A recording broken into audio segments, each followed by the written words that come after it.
శుక్లాంబరధరం విష్ణుం శశివర్ణం చతుర్భుజం ప్రసన్నవదనం ధ్యాయేత్ సర్వవిఘ్నోపశాంతయేత్. గురుర్బ్రహ్మ గురుర్విష్ణుః గురుర్దేవో మహేశ్వరః గురుస్సాక్షాత్ పరబ్రహ్మ తస్మై శ్రీగురవే నమః. తం రామ రామేతి మధురం మధురాక్షరం ఆరుహ్య కవితాశాఖాం వందే వాల్మీకికోకిలం.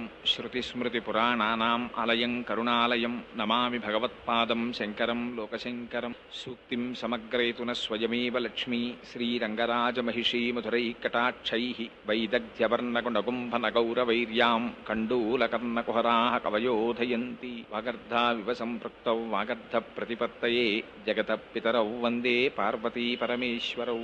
మనోజవం మరుతతుల్యవేగం జితేంద్రియం బుద్ధిమతాం వరిష్టం వాతాత్మజం వనరయూధముఖ్యం శ్రీరామదూతం శిరసా నమామి. ఆపదామపహర్తారం దాతారం సర్వసంపదాం లోకాభిరామం శ్రీరామం భూయో భూయో నమామ్యహం. హరి ఓం. సభాయ నమః.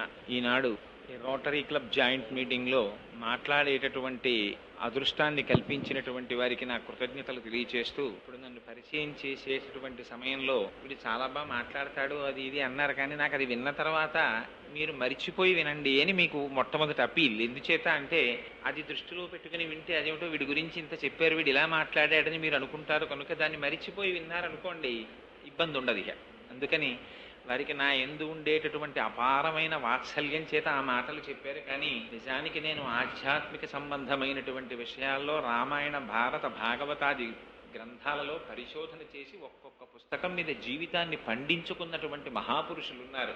అటువంటి వారితో పోలిస్తే నేను ఎంతటి వాడిని అయినా పరమేశ్వరుడు నాకు ఒక గొప్ప అదృష్టాన్ని కటాక్షించాడు. 4 మాటలు చెప్పుకునేటటువంటి శక్తిని కటాక్షించాడు. అందుకని అది వాడి కైంకర్యంగా 4 మాటలు చెప్తున్నాను. కానీ యథార్థానికి దీని మీద నేను సమర్థత కలిగిన వాడనని చెప్పడం కానీ, లేకపోతే దానికి తగిన వాడనని చెప్పడం కానీ నేను ఎన్నడూ చేయలేదు. సరే, శ్రీమద్ రామాయణం రామచంద్రమూర్తి యొక్క ఆదర్శవంతమైన జీవితం గురించి 4 మాటలు చెప్పవలసినది అని పెద్దలు ఆదేశించారు. అందున విశేషించి వసంత నవరాత్రులు జరుగుతున్నటువంటి శుభ సందర్భాన్ని పురస్కరించుకొని రామచంద్రమూర్తి యొక్క ఆదర్శవంతమైన జీవితం గురించి మాట్లాడటం కన్నా జీవితానికి పరమ ప్రయోజనం ఏమిటి ఉంటుందన్న ఉద్దేశ్యం చేత దీన్ని అంగీకరించాను.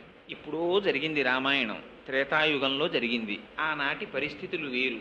ఎందుచేత అంటే ఆనాడు దశకంఠుడైనటువంటి రావణాసురుడు బ్రహ్మగారి గురించి బ్రహ్మాండమైనటువంటి తపస్సు చేసి అందరిలాగే ఆయన వరాలు అడిగాడు. అందరికీ ఏం కోరికుంటుందో అంత తపస్సు చేసి 10 తలకాయలున్న రావణాసురుడికి అదే కోరికుంది. ఏమిటంటే ఈ శరీరంతో ఉండిపోవాలి. ఎవడుకుండదు ఈ కోరిక?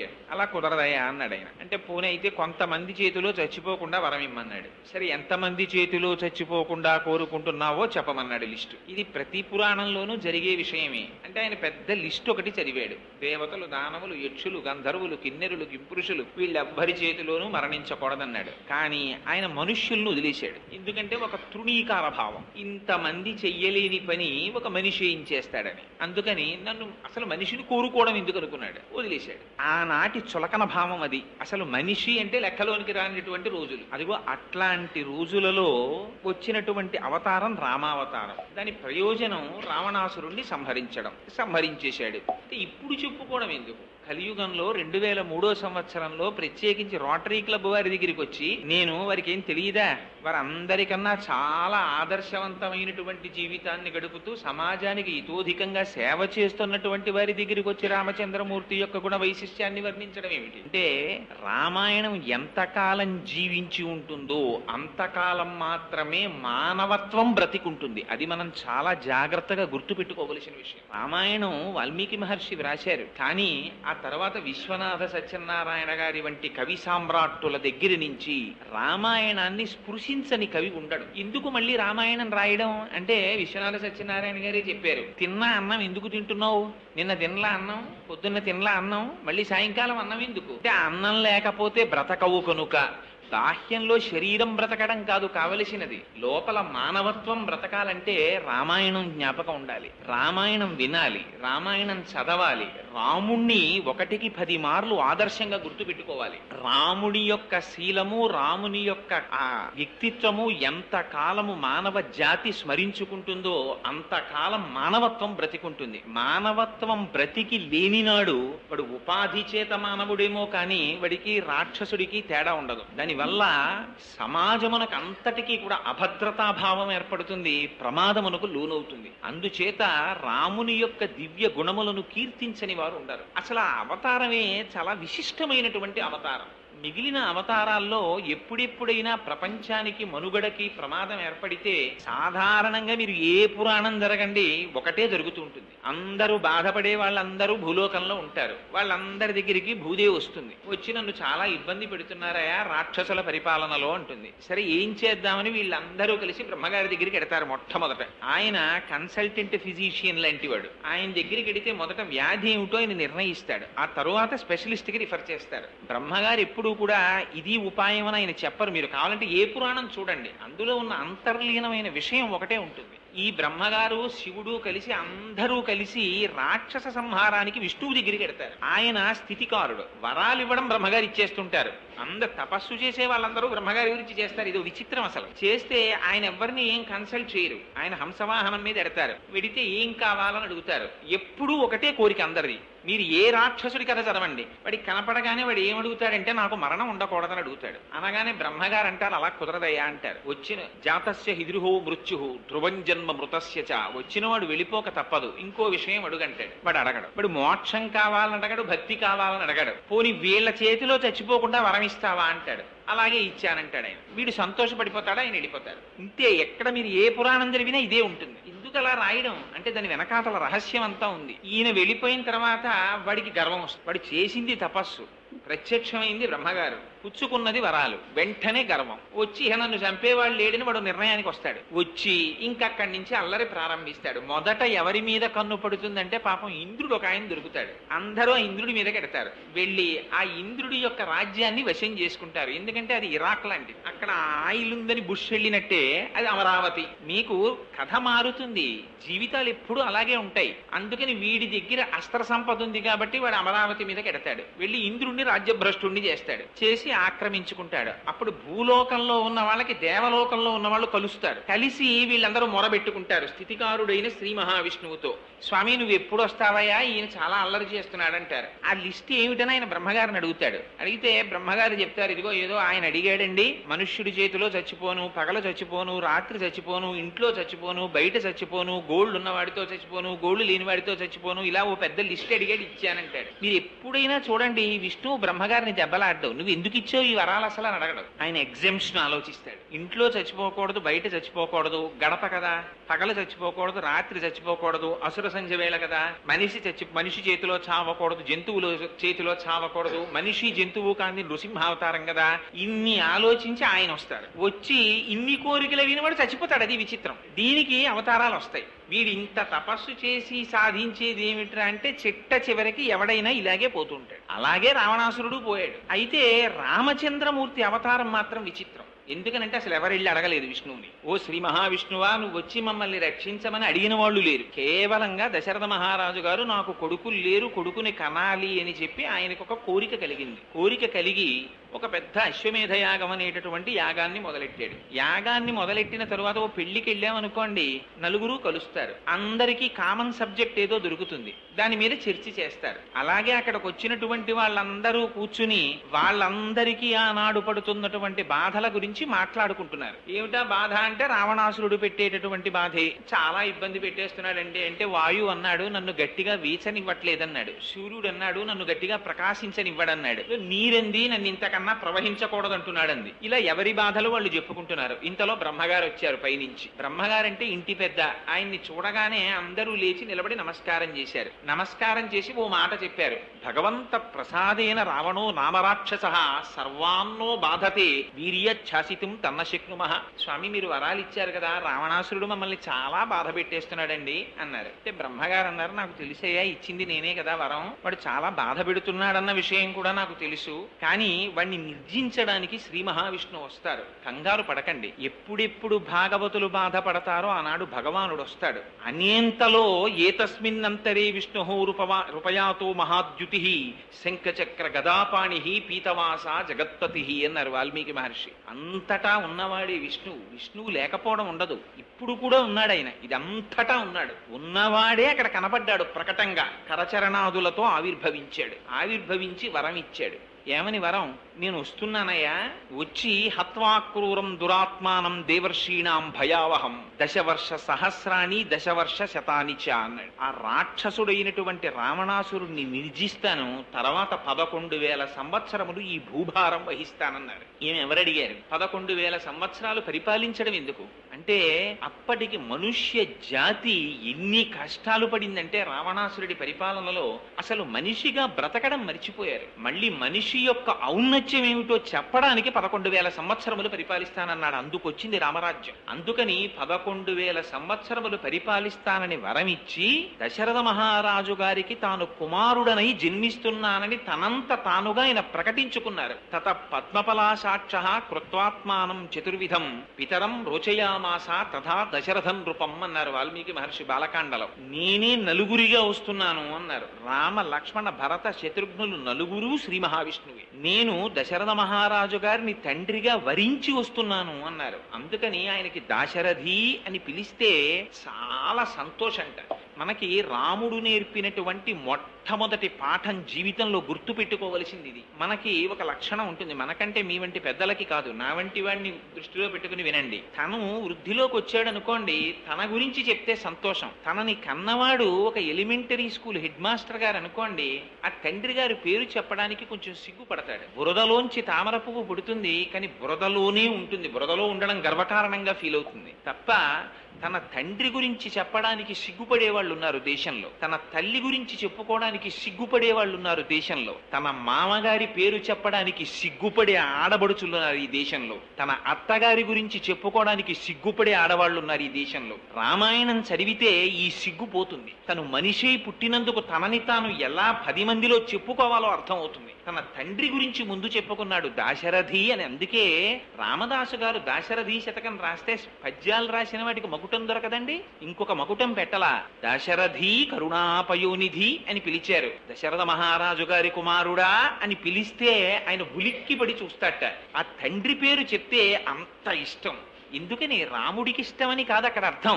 మనిషిగా పుట్టినవాడు గుర్తు పెట్టుకోవలసిన మొట్టమొదటి లక్షణం తన తండ్రిని గౌరవించడం, తన తల్లిని గౌరవించడం. అందుకే సంధ్యావందనం మీరు చేస్తే సంధ్యావందనంలో దిగ్దేవతా నమస్కారం అని ఒకటి ఉంటుంది. అందులో మాతృభ్యో నమః పితృభ్యో నమః అని తల్లికి తండ్రికి నమస్కారం చేయిస్తారు. ఈ జాతికి ఒక లక్షణం ఉంది. తన ఇంట్లో శుభకార్యం అయితే ముందు తల్లిదండ్రులకి బట్టలు పెట్టి పీటల మీద కూర్చుంటాడు. తన కొడుక్కి పెళ్లి చేస్తున్నా తల్లిదండ్రులుంటే తన పేరేయించుకోడు, తల్లిదండ్రుల పేరు వేయిస్తాడు శుభలేఖలో. వారు శుభలేఖలో పేరుతో ఉండి మా కుమారుడైన చిరంజీవి చాగంటి కోటేశ్వరరావు యొక్క కుమారుడు మా మనుమనికి వివాహం జరుగుతోంది, మీరు రెండని పిలుస్తారు. అలా పిలవడం తనకి అదృష్టహేతువుగా భావిస్తాడు. ఇది రామాయణం నేర్పింది, రాముడు నేర్పాడు. రామాయణం ఎందుకండి చదవడం?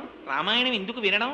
రామాయణం అంటే అసలు వాల్మీకి మహర్షి పెట్టుకున్న పేరు రామాయణం కాదు. ఆయన పెట్టుకున్న పేరు సీతాయాశ్చరితం మహత్ పౌలస్త్య వధ.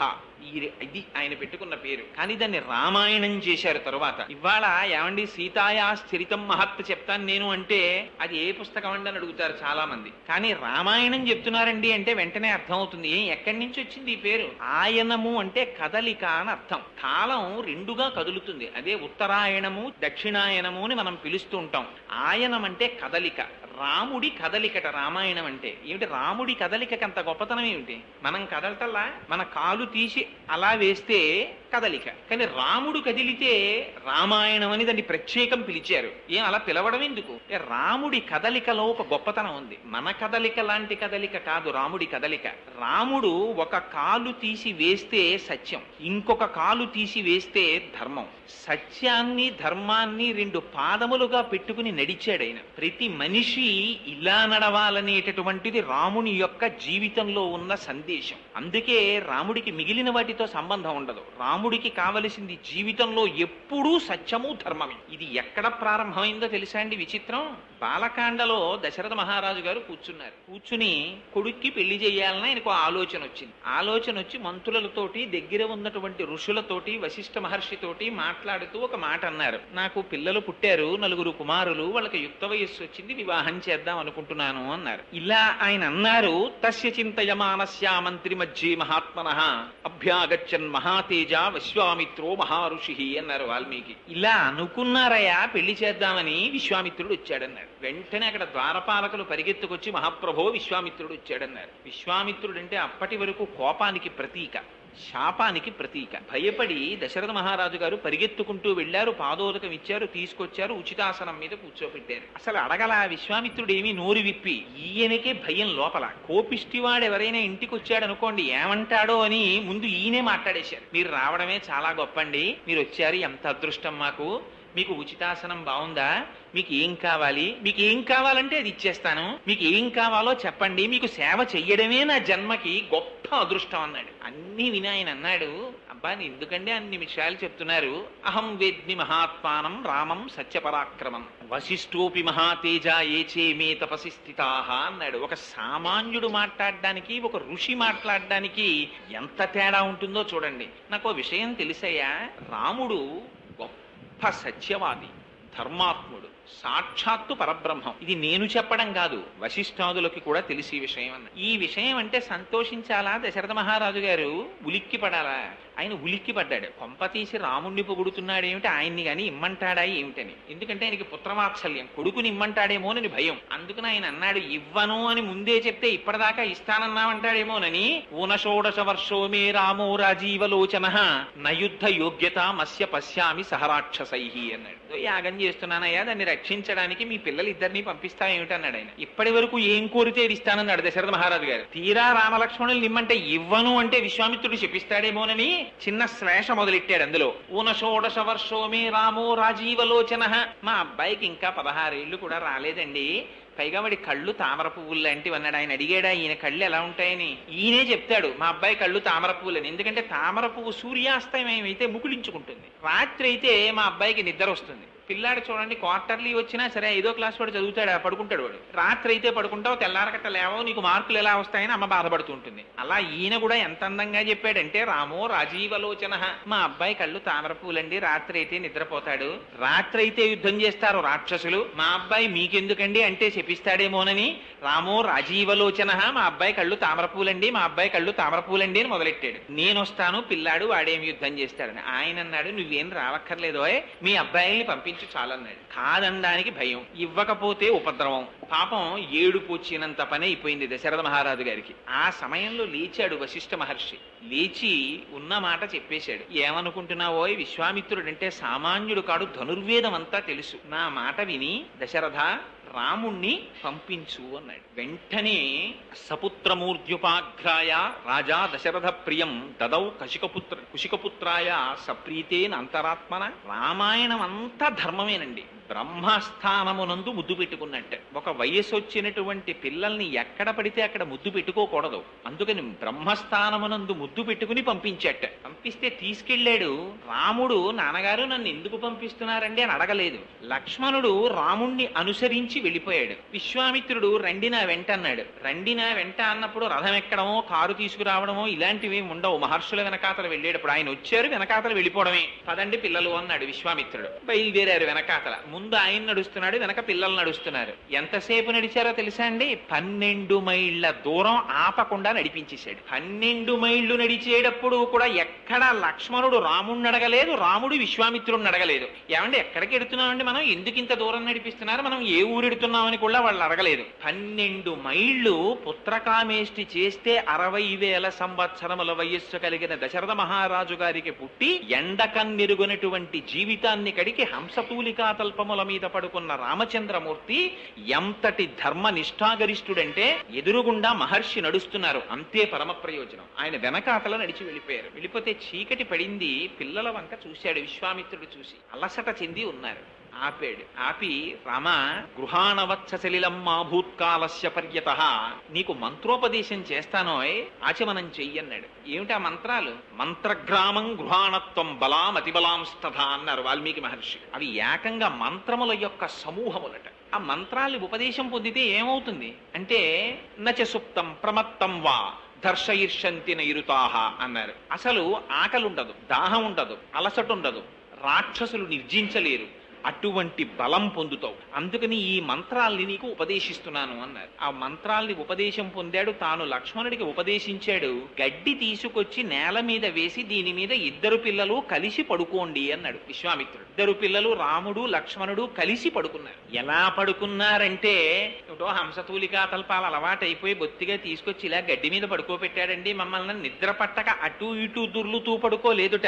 ఇవాళ మహర్షి యొక్క సన్నిధానంలో పడుకునేటటువంటి అదృష్టం మాకు కలిగిందని ఆ రాత్రి అత్యంత సౌఖ్యంగా నిద్రపోయాట. ఎందుకు ఈ మాట అండం మహర్షి? నిద్ర పట్టేది ఎప్పుడు పడుతుందో తెలుసా అండి? శరీరమునకు కలిగినటువంటి బడలిక చేత నిద్ర పట్టదు. మనస్సు ప్రశాంతతని పొందితే నిద్ర పడుతుంది. మనస్సు ఒక విషయమునందు రమిస్తూ ఉండిపోయింది అనుకోండి, ఇక నిద్ర పట్టదు. ఆ విషయంలో ఉండిపోతుంది మనస్సు. మనస్సు నిద్రపోవడమే నిద్రపోవడం అంతే. మనస్సు ఆత్మలోకి వెళ్ళిపోయింది అనుకోండి, వాడు నిద్రపోయాడంటారు. మనస్సు ఇంకా తెలివిలో ఉందనుకోండి, నిద్ర పట్టలేదంటారు. ఒక్కొక్కడు హంసతూలికా తల్పం మీద పడుకున్నట్టే పడుకుంటాడు. ఇంట్లో ఏసీ ఉంటుంది, దోమలు రాకుండా చక్కగా 5 జెట్ ల్యాంపులు వెలుగుతుంటాయి, చల్లగా ఉంటుంది, 4 ఫోమ్ బెడ్లు వేసుకుంటాడు, డిస్టర్బెన్స్ ఉండదు, హాయిగా పడుకుంటాడు. రాత్రల్లా నిద్ర పట్టలేదంటాడు. ఎందుకు పట్టదు నిద్ర? ఎందుకు పట్టదంటే, మళ్ళీ భారతంలో మహానుభావుడు ధృతరాష్ట్రుడికి చెప్పేశాడు సంజయుడు, నిద్ర పట్టని వాళ్ళ లక్షణాలు ఏమిటో నేను చెప్తాను, నువ్వు వినని. అందుకని కొన్ని విషయాలు ఉన్న వాళ్ళకి నిద్రలు పట్టవు. అందుకని అంత నిద్ర పట్టకపోవడం ఏమిటి అంటే, వాడి మనస్సు నిద్రపోవడానికి ఉద్యుక్తమై లేదనమాట. కానీ గురువు వెంట వెళ్ళినటువంటి రామలక్ష్మణులకి గురువు పట్ల ఎలా ప్రవర్తించాలో మొట్టమొదట చూపించాడు రామచంద్రమూర్తి. గడ్డి వేసి పడుకోపెడితే గడ్డి మీద నిద్రపోయాడు. అంటే గురువు యొక్క శుశ్రూషలో మైమరచిపోయేటటువంటి మనస్తత్వం ఉన్నవాడు తప్ప, గడ్డి మీద నన్ను పడుకోబెట్టారు ఏమిటోనండి, ఎంత గురువు గారు అయితే మాత్రం ఏంటి ఇలా పడుకోబెట్టారు మమ్మల్ని, రాజకుమారులం మేము ఇలా పడుకుంటామా అని అడిగినవాడు కాడు. ఇది రాముడి లక్షణం. గురువుల వెంట వెళ్ళినప్పుడు ఎలా ప్రవర్తించాలో చూపించినటువంటి వాడు రామచంద్రమూర్తి. ఆయన జీవితం అంతా సత్యధర్మాలే. పడుకున్నారు. కౌసల్యా సుప్రజారామ పూర్వా సంధ్యా ప్రవర్తతే ఉత్తిష్ట నరశార్దూలా కర్తవ్యం దైవమాత్మికం. ఆ నిద్ర లేపడంలో అందం చూడండి. ఉత్తిష్ట కౌసల్యా సుప్రజారామ, లేవబోయ్ నిద్ర అని లేపారు. కానీ లేపినది ఎందుకు లేపారు? పిల్లవాణ్ణి నిద్ర లేపడంలో ఎలా నిద్ర లేపాలో విశ్వామిత్రుడు చూపించాడు. ఎందుకు నిద్ర లేవాలో రాముడు చూపించాడు. నిద్ర లేవడం న్యూస్ పేపర్ చదవడానికి కాదు, నిద్ర లేవడం కాఫీ తాగడానికి కాదు, నిద్ర లేవడం ఇవాళ ఎటువంటి చండాలం పనులు చెయ్యాలో ఆలోచించుకోవడానికి కాదు. ఇలా లేచిన వాడు ఉన్నాడు, రావణాసురుడు నిద్రలేస్తుంటాడు. దీన్ని చూపిస్తారు మహర్షి. వాడు నిద్రలేస్తూనే హా సీత అంటూ మొహం కూడా కడుక్కోకుండా అశోకవనానికి వెళ్ళాడు. ఈయన నిద్రలేస్తూ విశ్వామిత్రుడు చూపిస్తాడండి. కౌసల్యా సుప్రజారామ పూర్వా సంధ్యా ప్రవర్తతే ఉత్తిష్ట నరశార్దూలా కర్తవ్యం దైవమాహ్నికం. ఆహ్నికాన్ని ఆచరించాలి రామా. తూర్పు తెల్లవారిపోతోంది, సంధ్యావందనాధికాలు చెయ్యాలి, నిద్రలెమ్మన్నారు. యజ్ఞోపవీతం ఒంటి మీద ఉన్నవాడు నిద్ర లేవడం తూర్పు తెల్లవారక ముందు ఎందుకు నిద్ర లేవాలో చూపించారు మహర్షి. సంధ్యావందనం చేయడానికి లేచాడు రాముడు. లేచి సంధ్యావందనాదులు నిర్వర్తించారు. తాటకని సంహరించవలసి వచ్చింది. సంహరించవలసి వస్తే విశ్వామిత్రుడు పిలిచి చెప్పాడు. ఆయనకి తెలియనటువంటి విషయం లేదు. వశిష్ఠ మహర్షి దగ్గర శుశ్రూష చేసి వేదమంతా నేర్చుకున్నారు. స్త్రీని చంపకూడదు రాజు. కానీ ఆయన పిలిచి అన్నారు, అనుశంసం వా ప్రజారక్షణ కారణాత్ పాతకం వా శీతోషం వా కర్తవ్యం రక్షతా సదా రాజ్యభార నియుక్తానాం దేశధర్మ సనాతన. ఇంతే చెప్పాడు విశ్వామిత్రుడు. ఈ పని చెయ్యడం వల్ల నృశంసం అనుశంసం వా, దాని వల్ల పేరు రావచ్చు, అది చాలా అసహ్యకరమైన పని అయ్యి ఉండొచ్చు. కానీ రాజ్యభార నియుక్తానాం దేశధర్మ సనాతన, రాజ్యభారాన్ని వహించినటువంటి రాజు ఈ చేసేటటువంటి పని కృత్యమా అకృత్యమా అని ఆలోచించకుండా ప్రజల్ని రక్షించడం కోసం గోబ్రాహ్మణ హితార్థాయ దేశస్యాయ సుఖాయ చ సంహరించవలసినది. అందుకని స్త్రీ అని చూడకు రామా, సంహరించు అన్నాడు. అంటే రాముడు ఏమన్నాడో తెలుసా అండి? ఒక్కటే మాట చెప్పాడు. పితుర్వచన నిర్దేశాత్ పితుర్వచన కారణాత్ వచనం కౌశకస్యేతి కర్తవ్యమనిశంకయ. మహర్షి, నాకు మా నాన్నగారు మీ వెంట వెళ్ళమని చెప్పారు. మీరు ఏం చెయ్యమని చెప్తే అది చెయ్యమని చెప్పారు. పితుర్వచన నిర్దేశాత్ పితుర్వచన కారణాత్. ఇది రాముడంటే. తండ్రి చెప్పినటువంటి మాట చెయ్యడానికి కొడుకున్నాడు తప్ప తండ్రి ఒక పని చెయ్యమని పంపించిన తరువాత తన స్వప్రజ్ఞతో ఆలోచించిన వాడు కొడుకు కాడు. పితుర్వచన నిర్దేశాత్ పితుర్వచన కారణాత్ వచనం కౌశికస్యేతి. మహర్షి పక్క నుండి చెప్తున్నారు, గురువులు చెప్తున్నారు సంహరించమని. నా బుద్ధితో ప్రమేయం లేదు, సంహరిస్తానన్నాడు. ఇది రాముడంటే. రాముడికి వేదం తెలియదా? రాముడికి బ్రహ్మసూత్రాలు తెలియవా? రాముడికి ఉపనిషత్తులు తెలియవా? కానీ ఒక్క మాట ఎదురు తిరిగి రాముడు ప్రశ్నించలేదు. కానీ అసలు అలా స్త్రీని సంహరిస్తే నాకేమైనా దోషం వస్తుందా అని అడిగినవాడు కాడు రాముడు. గురువు పట్ల ఎలా ప్రవర్తించాలో, తండ్రి పట్ల ఎలా ప్రవర్తించాలో, తండ్రి పక్కన లేకపోయినా తండ్రి మాటని ఎలా అనువర్తించాలో చూపించాడు మహానుభావుడు అని తాటకా సంహారం చేశాడు. సీతా కళ్యాణం దగ్గరికి వెళ్ళారు. వెడితే ఆ ధనస్సుని తీసుకొచ్చి శివధనస్సును అక్కడ పెట్టారు. ఒక్క మాటే అన్నాడు మహానుభావుడు. విశ్వామిత్రుడు ఎక్కువ మాట్లాడలేదండి. వత్స రామ ధనుపశ్య ఇది రాఘవమబ్రవీత్ అంతే అన్నారంతే వాల్మీకి మహర్షి. ఓ రామ, చూడబోయి ఈ శివధనస్సుని అన్నారు. అంటే రాముడు ఏమనాలి? అంతమంది రాక్షసుల్ని సంహరించి వచ్చాడేమో, తన భుజ పరాక్రమం పట్ల తనకి అతిశయం ఉంటే ఏమిటి గురువుగారు దీన్ని చూడమంటారు, ఎత్తి అవలేలగాని సంధించేస్తానండి అనాలి. అలా అనలేదు రాముడు. ఆయన అన్నారు, ఇదం ధనుర్వరం బ్రహ్మన్ సంస్పృశామిహ పాణిన. గురువుగారు మీరు దీన్ని చూసి తాకమని చెప్పారు. మీ అనుజ్ఞ అయింది కాబట్టి నేను దీన్ని ఒక్కసారి దర్శించి ముట్టుకుంటాను. యత్నవాంశ్చ భవిష్యామి తొలనే పురణేపివ. దీన్ని నేను సంధించాలని అనుకుంటున్నాను, దీన్ని ఎక్కువ పెట్టాలని అనుకుంటున్నాను. మీరు నాకు అనుజ్ఞ ఇవ్వవలసింది అన్నాడు. ఈ రాముడి వినయ సంపత్తి. తాను ఇంత రాక్షస సంహారం చేసి వచ్చాడు, అయినా ఆయనలో ఇంత అతిశయం ఉండదు. గురువు దగ్గర ఎలా మాట్లాడాలో, తాను ఏం చేసినా అది గురువుల వైభవం అని ఎలా ప్రవర్తించాలో ఈ జాతికి నేర్పాడండి మహానుభావుడు రామచంద్రమూర్తి. అంటే విశ్వామిత్రుడు అన్నాడు, ఆయన బ్రహ్మర్షి. సౌందర్యలహరిలో శంకర భగవత్పాదాచార్యులు అంటారు, జపో జల్ప శిల్పం సకలమపి ముద్రా విరచన అని. బ్రహ్మర్షి స్థితిని పొందినటువంటి వాడు చెయ్యిలా అన్నాడు అనుకోండి, అది ముద్ర అయిపోతుంది. నోటి వెంట ఒక మాట అన్నాడు అనుకోండి, అది సత్యం అయిపోతుంది. ఆయన తిన్నాడు అనుకోండి, యజ్ఞం అయిపోతుంది. ఆయన పడుకుంటే సమాధి అయిపోతుంది. అటువంటి బ్రహ్మర్షి రామా శుభం భూయా ఎక్కువ పెట్టు అన్నాడు అనుకోండి, అది సత్యం అయిపోతుంది. గురువు దగ్గర ఆశీర్వచనాన్ని ఎలా పొందాలో వినయ సంపత్తితో రాముడు నేర్పాడు. అలాగే అన్నాడంతే విశ్వామిత్రుడు. ఎక్కువ పెట్టాడు, ధనస్సు విరిగిపోయింది. విరిగిపోతే ఆశ్చర్యకరమైన విషయం ఏమిటంటే, మిగిలిన కవులు ఎలా వర్ణించారంటే, సీతాస్వయంవరం జరుగుతోంది, ఏదో ధనస్సు విరిచేశాడు, వెంటనే సీతమ్మ తెచ్చి రాముడి మెళ్ళలో దండ వేసేసిందని చెప్తారు.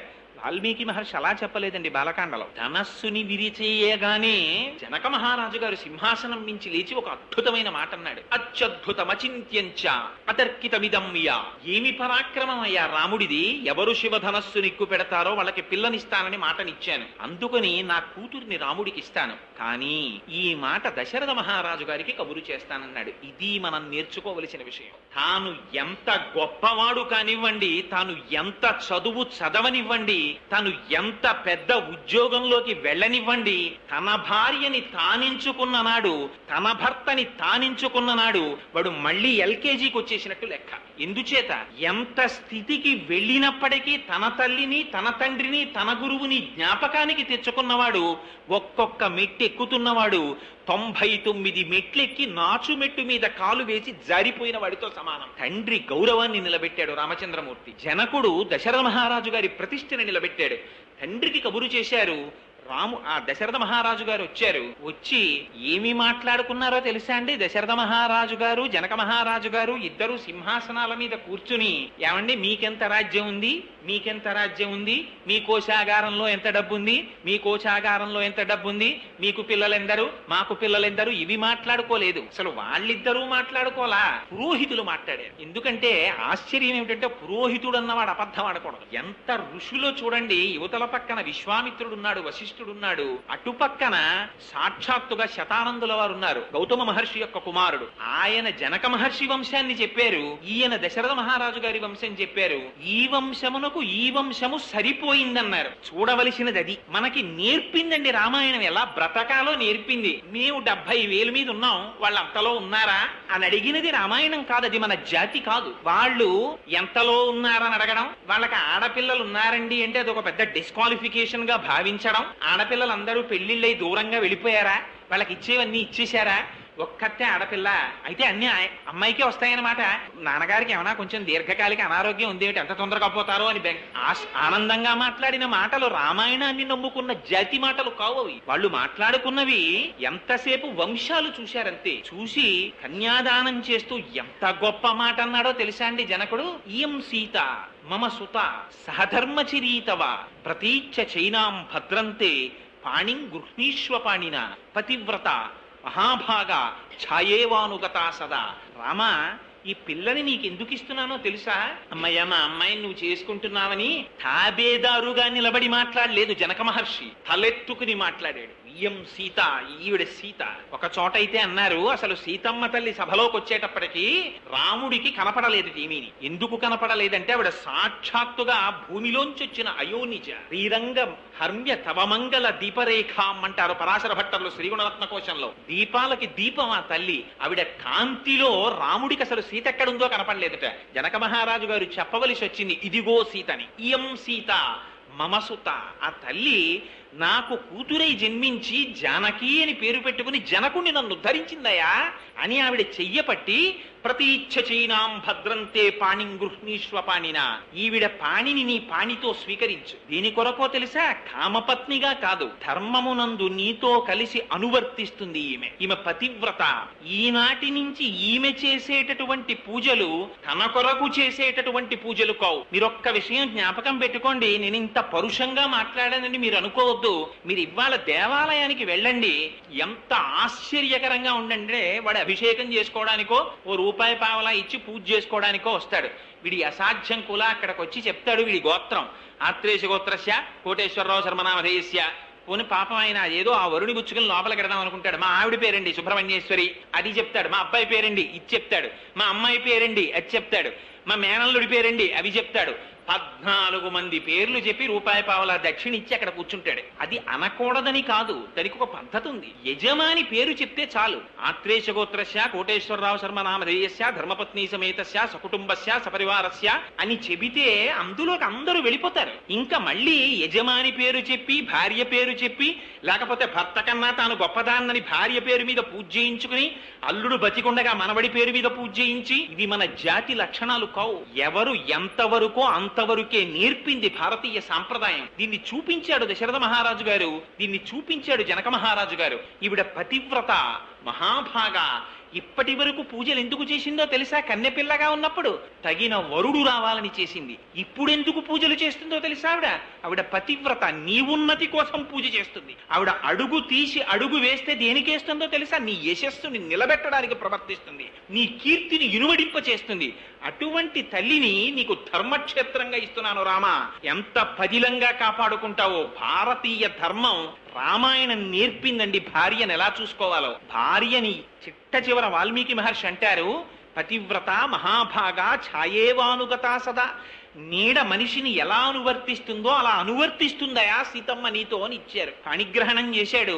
సీతమ్మ తల్లితో రామచంద్రమూర్తి అంత సంతోషంగా ఎందుకుండేవారోట తెలుసా అండి? దానికి కారణం చెప్పారు. దారాహ పితృకృతాయితి అన్నారు వాల్మీకి మహర్షి.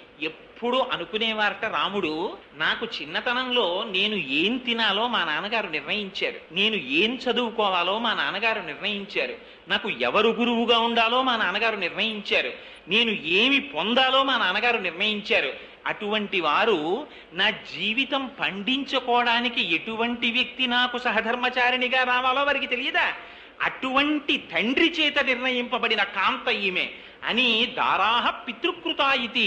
మా తండ్రి అయిన దశరథ మహారాజు గారి చేత నిర్ణయింపబడిన యోగ్యురాలైన భార్య అని గౌరవించారట సీతమ్మ తల్లిని. భార్యని గౌరవించడానికి హేతువు ఏదో రామాయణం నేర్పింది. తన తండ్రి చేత నిర్ణయింపబడినటువంటి వివాహం. ఇవాళ మన జాతి ఎంత దౌర్భాగ్యానికి వెళ్ళిపోయిందంటే, వీడే పెళ్లి కార్డు వేసుకుంటాడు, తల్లి తండ్రి లేని అనాథ వేసుకున్నట్టు. ఐ ఇన్వైట్ ఏమిటి అంటే వీరికి ఎవరు లేరా? అది కూడా సైడ్ హెడ్డింగ్లే. పోనీ ఆ పిలవడంలో కూడా ఏతత్ శుభముహూర్తమునకు పెద్దలు నిశ్చయించినారు కాన తామెల్లరూ విచ్చేసి మదర్పిత చందన తాంబూలాది సత్కారములను స్వీకరించి మమ్మ ఆనందింపచేయ ప్రార్థన, గౌరవంగా పిలవడం అది లేదు ఇప్పుడు. సుముహూర్తం 7 గంటల 2 నిమిషాలు మే 13 వేదిక ఫలానా చోటు విందు నా బొంద ఏదో ఫలానా చోటుకి అడుక్కు తినేవాళ్ళ నువ్వు వస్తే మేము పెడతాం. ఆ వచ్చిన వాడు అక్షతలు వెయ్యక్కర్లేదు. వాడు ఎందుకు వస్తాడంటే బఫేకి వస్తాడు. రాగానే వాడి చేతిలో పళ్ళెం పెడతారు. వాడు అన్నార్తితో వచ్చిన వాళ్ళ పళ్ళెం అందుకుని అక్కడ పెట్టేటటువంటి వాడి దగ్గరికి వెడితే వాడు 2 చేతులతో సవ్యసాచిలా ఈ చేత్తో పప్పు, ఈ ఎడం చేత్తో అన్నం వాడి విస్తట్లో ఇలా పారేస్తాడు పళ్ళెంలో. అది అట్టుకుని వాడి చెప్పులతో మూల నిలబడి అది ఇది కలుపుకు తింటూ ఉంటాడు. మళ్ళీ వాడికి ఆకలేస్తే మళ్ళీ ఏ పదార్థం ఎక్కడ పెడుతున్నారో అక్కడికి వెళ్ళి నిలబడతాడు. మళ్ళీ వాడికి వేస్తారు. వాడు తెచ్చుకు తింటాడు. ఇది శుభలేఖ అలా అయింది. కానీ ఆనాడు జరిగినటువంటి వివాహాలు, ఆనాడు జరిగినటువంటి సాంప్రదాయాలు అటువంటివి కావు. ఎంత గౌరవంగా ప్రవర్తించాలో నేర్పింది రామాయణం, నేర్పాడు రామచంద్రమూర్తి. అందుకని దారాహ పితృకృత, ఇది మా నాన్నగారు చేసిన పెళ్ళయ్య, మా నాన్నగారు ఇచ్చినటువంటి భార్య అని గౌరవించాట భార్యని, సీతమ్మ తల్లిని. అయితే తండ్రి గారు నిర్ణయించినంత మాత్రము చేత గౌరవింపబడినది కాదుట, మామగారు చేసిన నిర్ణయం సక్రమమైనదే అని నిరూపించిందిట సీతమ్మ. ఎలా నిరూపించింది అంటే గుణాఛాపి అన్నారు వాల్మీకి మహర్షి. తన గుణముల చేత, తన ప్రవర్తన చేత రామునికి యోగ్యమైన ఇల్లాలిని అని నిరూపించిందిట సీతమ్మ. అలా సీతారాములంటే ఇద్దరు కలిసి నడిచారట. ఆశ్చర్యం ఏమిటో తెలుసా అండి, రాముడికి సర్వకాలముల యందు కావలసినది ధర్మమే. హాయిగా వైవాహిక జీవితాన్ని గడుపుతున్నాడు ఆయన. ఎప్పుడూ తండ్రి గారిని ఏమీ అడగలేదు. ఒకనాడు దశరథ మహారాజు గారు తొందరపడిపోయి తనంత తాను ముహూర్తాలు పెట్టేసుకుంటుంటాడు. ఆయనకు అదో అలవాటు దశరథుడికి. ఒకనాడు సభ ఇచ్చాడు. సభికులందరూ కూర్చున్నారు. కూర్చున్న తర్వాత వాళ్ళందరినీ పిలిచాడు. పిలిచి చైత్ర శ్రీమాన్ అయం మాస పుణ్య పుష్పితకానన యవ్వరాజ్యాయ రామస్య సర్వం మే ఉపకల్ప్యతాం. ఇది చైత్రమాసం, చాలా శుభప్రదమైనటువంటి మాసం. అందుకని మా అబ్బాయి రామచంద్రమూర్తికి యవ్వరాజ్య పట్టాభిషేకం చేద్దాం అనుకుంటున్నాను. నాకు ఈ మధ్య పీడకలలు వస్తున్నాయి. ఆ పీడకలలు వస్తే ఎక్కువ కాలం జీవించడం చెప్తారు. అటువంటి దుర్నిమిత్తాలు కనపడుతున్నాయి. యోగ్యుడైన కుమారుడు ఉన్నాడు కనుక వాడికి యవ్వరాజ్య పట్టాభిషేకం చేసేద్దామని అనుకుంటున్నాను. మీ అందరికీ మనస్సుల్లో ఉన్న మాట నిష్కర్షగా చెప్పండి అన్నాడు. ఇది ధర్మం అంటే. తనకి పెద్ద కుమారుడని పట్టాభిషేకం చేయలా, రాముడికి అటువంటి యోగ్యత ఉన్నదో లేదో సభికుల్ని అడిగాడు దశరథ మహారాజు గారు. వాళ్ళన్నారు, అలా అడగగానే యవ్వరాజ్యాయ రామస్య సర్వం మే ఉపకల్ప్యతాం అంటే ఇచ్ఛామోహి మహాబాహుం రఘువీరం మహాబలం గజేన మహతాయాంతం రామం ఛత్రవృతాననం అయోధ్యక అన్నారు. వాళ్ళన్నారు, ఇంకా ఎప్పుడో చేస్తానంటాం ఏమిటయా దశరథ మహారాజా, ఎప్పుడెప్పుడు నీ కొడుకు ఏనుగు మీద అంబారీలో ఊరేగుతాడా అని మేము ఎదురు చూస్తున్నాం, తొందరగా చేయవయ్యా పట్టాభిషేకం అన్నారు. అంటే దశరథుడు వెంటనే ఒప్పేసుకున్నారని చెప్పేసి సంతోషంగా లేచి వెళ్ళిపోలేదండి. ఆయన అన్నాడు, ఒరేయ్ మిమ్మల్ని నేను 60,000 సంవత్సరాలు పరిపాలించాను, మిమ్మల్ని కన్నబిడ్డల్లా చూశానురా. ఇన్నాళ్లు పరిపాలించి ఇప్పుడు రాముడికి యవరాజ్య పట్టాభిషేకం చేస్తానంటే చేసేయి అని తొందరపడిపోతున్నారు. నా పరిపాలనలో మీకు వచ్చిన కష్టం ఏమిటి, రాముడు వస్తే మీకు వచ్చే సుఖం ఏమిటి చెప్పండి రా అన్నారు. ఇది రాముడి ధర్మబద్ధతకి వాల్మీకి మహర్షి ప్రజల చేత ఇప్పించిన తీర్పు. యువరాజు అవడానికి కావలసినటువంటి లక్షణములతో కూడిన వాడై రాముడు ప్రవర్తించాడా లేదా, ఇది ఎవరు నిర్ణయించాలి? తండ్రి కాదు నిర్ణయించవలసినది. ఇది నిర్ణయించవలసిన వారు వాల్మీకి మహర్షి కాదు. ఇది నిర్ణయించవలసినటువంటిది వశిష్ఠుడు కాడు. ఇది నిర్ణయించవలసినది కౌసల్య కాదు. ప్రజలు నిర్ణయించాలి. నిర్ణయించడంలో కూడా అందులో తెలివైన వాడు టక్కరివాడు లేచి చెప్పడం కాదు. నిజంగా గుణం ఉంటే కోమాబిళ్ళ ఎలా ఉందే అని అడిగారు అనుకోండి, పిల్లలందరికీ మీరు కోమాబిళ్ళలు పెట్టి పిల్లలందరూ మూకుమ్మడిగా అనాలి, తీయగా ఉంది నాన్నగారండి అని. సాయంకాలం సినిమా టికెట్కి డబ్బులు అడుగుదామన్న ఒక కొడుకే లేచి తీయగా ఉందండి అన్నాడు అనుకోండి, తండ్రికి అనుమానం రావాలి, ఏం మీరనలేదే అని అడగాలి. అందరూ అంటే అది తీర్పు కింద లెక్క, స్పాంటేనియస్ గా రావాలి అందరి నోటి వెంట. ఇది దశరథుడు కోరుకున్నది. అందరూ లేచి ఒకటే మాట అన్నారు, వ్యసనేషు మనుష్యానాం భృశం భవతి దుఃఖితః ఉత్సవేషు చ సర్వేషు పితేవ పరితుష్యతి. ఇదయా రాముడికున్న గుణం. రాముడంటే ఏమనుకుంటున్నావు? వ్యసనేషు మనుష్యానాం భృశం భవతి దుఃఖితః. రాముడు ఎంత గొప్పవాడంటే తన రాజ్యంలో ఉండేటటువంటి వారికి ఏదైనా కష్టం కలిగితే తల్లి ఏడిచినట్టు ఏడుస్తూనే ఉంటాడు. తన రాజ్యంలో ఉన్న ప్రజలకి సుఖం కలిగితే తండ్రి ఆనందించినట్టు ఆనందిస్తాడన్నాడు. ఏమిటి తల్లి ఏడిచినట్టు ఏడవడం ఏమిటి, తండ్రి ఆనందించినట్టు ఆనందించడం ఏమిటి? ఈ రెండు తల్లి ఆనందించదా, తండ్రి బాధపడడా? మరి ఇలా ఎందుకు మాట్లాడినట్టు? దీనికి మహానుభావులు అప్పలాచార్య స్వామి వారు అద్భుతమైన వ్యాఖ్య రాశారు ఈ శ్లోకానికి. ఆయన అన్నారు, తల్లి ఏడవడం అంటే ఎప్పుడూ ఏడుస్తూనే ఉంటుంది పిల్లాడికి వచ్చిన కష్టానికి. దానికి ఎంత గొప్ప ఉదాహరణ రాశారంటే, ఒకనాడు ఒక తల్లి ఒక చంటి పిల్లవాడిని ఒళ్ళో పెట్టుకుని పక్క ఇంటి ఆవిడ వచ్చి మాట్లాడుతూ కబుర్లాడుతుండగా కబుర్లలో ఉండిపోగా ఈ పిల్లవాడు పాకుతూ పాకుతూ వెళ్లి పక్కనే ఉన్నటువంటి బావిలో పడిపోయాడు. ఈ తల్లి పక్కనున్న ఆవిడతో మాట్లాడుతూ పిల్లవాడు పడిపోయాడనేటటువంటి విషయాన్ని తర్వాత గమనించినదై పెద్ద పెట్టిన కేకలు వేస్తే ఇరుగు పొరుగు వారు వచ్చి ఆ పిల్లవాడిని పైకి తీశారు. వాడు రక్షింపబడ్డాడు. ఒక 25 సంవత్సరముల తర్వాత ఏ తల్లితో కబుర్లాడుతుండగా ఈ పిల్లవాడు నూతులో పడిపోయాడో ఆ తల్లి మళ్ళీ ఒకనాడు ఇంకొక ఊర్లో వీళ్ళకి తటస్థించింది. ఓహో నువ్వా అంటే నువ్వా అనుకుని ఇద్దరు మళ్ళీ ఈవిడింటికి వచ్చారు, కూర్చున్నారు. అరుగు మీద మాట్లాడుకుంటున్నారు. 25 సంవత్సరముల క్రితం పిల్లవాడిగా ఉండగా నూతిలో పడిపోయిన వాడు ఇప్పుడు అంత వాడై పెద్ద సూటు బూటు హ్యాటు వేసుకుని కారులోంచి తిరిగి ఇంట్లోకి వెళ్ళిపోతున్నాడు. ఈ కూర్చున్న అమ్మలక్కంది,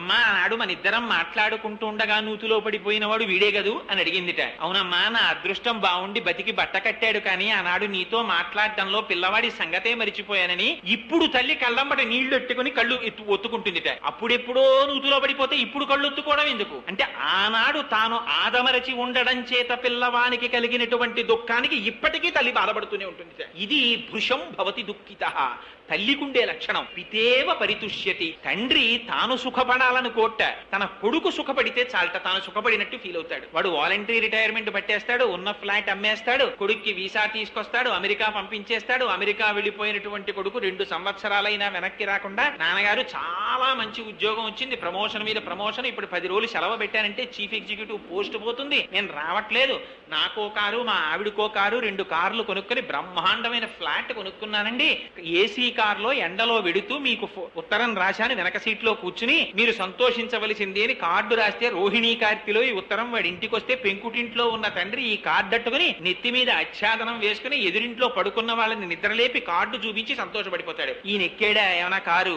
ఈయనకెందుకు సంతోషం, ఈయన ఎక్కక్కర్లా, తన కొడుకు ఎక్కితే చాలు ఈయన సంతోషపడిపోతాడు. పితేవ పరితుష్యతి, ఇది తండ్రికి ఒక్కడిగా ఉంటుంది ఈ లక్షణం. ఈ 2 రాముడిలో ఉన్నాయా. వ్యసనేషు మనుష్యానాం భృశం భవతి దుఃఖితః ఉత్సవేషు చ సర్వేషు పితేవ పరితుష్యతి. అందుకని అటువంటి వాడు రాముడు కనుక మాకు రాముడు యువరాజుగా కావాలన్నారు. దశరథ మహారాజు గారు పిలిచి అన్నాడు, రేపు పొద్దున్న నీకు యవరాజ్య పట్ట అభిషేకం చేస్తాను రామా, కానీ ఈ విషయం భరతుడికి తెలియకూడదు, ఆయన వచ్చే లోపలే నీకు అయిపోవాలన్నాడు. ఏం నాన్నగారు ఎందుకలాగా అని రాముడు అడగలేదు. తండ్రి నిర్ణయించాడు అంతే. ఇంకొక విషయం, ఈ విషయం మీ మామగారికి చెప్పకు సుమా అన్నాడు. ఏమంటే మా మామగారికి తెలిస్తే ఏమవుతుంది నాన్నగారు అని రాముడు అడగలేదు. తండ్రి గారు నిర్ణయించారు, తనకి శిరోధార్యం అంతే. ఎప్పుడు చెప్పాడు ఈ మాట? పితుర్వచన నిర్దేశాత్ పితుర్వచన కారణాత్. తండ్రి ఏం చెప్తే అది చేయడానికి కొడుకు అంతే రాముడి దృష్టిలో. ఆయన అడగలేదు. రాత్రి ఉపవాసం చేసి రేపు పొద్దున్న రా అన్నాడు. రాత్రి వెళ్ళాడు, భార్యతో కలిసి ఉపవాసం చేసి పూజా మందిరంలో పడుకున్నాడు. మరునాడు ఉదయం లేచాడు. రామాయణం ఎంత ధర్మం అంటే, శుభకార్యం మీద భర్త వెడుతుంటే భార్య భర్తతో పాటు గడప దాటి బయటికి వచ్చి సాగనంపకూడదు, ఆ కార్యం నెరవేరదు, శుభకార్యం. అందుకని సీతమ్మ తల్లి గడప దాటి బయటికి రాకుండా గడప లోపల ఉండి రాముణ్ణి సాగనంపింది. సాగనంపితే రామచంద్రమూర్తి వచ్చారు. మొదలు నరికేసిన చెట్టులా పడిపోయి ఉన్నాడు హంసతులికా తల్పం మీద దశరథ మహారాజు గారు. కైకేయి ఒక్కతే కూర్చుని ఉంది. అమ్మా నాన్నగారు యవ్వరాజ్య పట్టాభిషేకం చేస్తానన్నారు, తండ్రి గారికి నమస్కారం చెయ్యాలనుకుంటున్నారు, ఏరమ్మా అని అడిగింది. అడిగితే ఆవిడంది, లేదోయ్ రాత్రి 2 వరాలు అడిగాను మీ నాన్నగారిని, ఆ వరాలు విన్నప్పటి నుంచి ఇలా పడిపోయాడు మీ నాయన, ఏమడిగావమ్మా అన్నాడు రాముడు. నవపంచ వర్షాణి దండకారణ్యమాశ్రిత చీరాజన జటాధారి రామో భవతు తాపసః అభిషేక సమారంభో రాఘవస్యోపకల్ప్యతాం అనేనైవాభిషేకేనా భరతో విభిషిచ్యతాం. 14 సంవత్సరాలు నువ్వు నారచీరలు కట్టుకుని పాదుకలు కూడా లేకుండా పల్లేరుకాయలు ఉన్నటువంటి దండకారణ్యంలో కాలినడకన 14 సంవత్సరాలు వైఖానస వృత్తిలో జీవితాన్ని గడపాలి. ఇదే ముహూర్తానికి మీ తమ్ముడు భరతుడికి పట్టాభిషేకం జరగాలి. ఈ 2 వరాలు కోరుకున్నానన్నాడు. మీరొక్కసారి ఆలోచించండి, యవ్వరాజ్య పట్టాభిషేకం చేస్తారని మనసులో అనుకున్నటువంటి వ్యక్తి తండ్రి దగ్గరికి వెళ్ళినప్పుడు తల్లి ఇటువంటి మాట మాట్లాడితే ఇంకొకడైతే ఏమైపోతాడు? మళ్ళీ కళ్ళు తెరిచి చూసేటప్పటికి ఇంటెన్సివ్ కేర్ యూనిట్ హే విద్ధిమాం ఋషిభిః తుల్యం కేవలం ధర్మమాస్థితం అంతే రాముడు అన్నది. అమ్మా నన్ను ఇంతేనా అమ్మా నీకు తెలుసున్నది?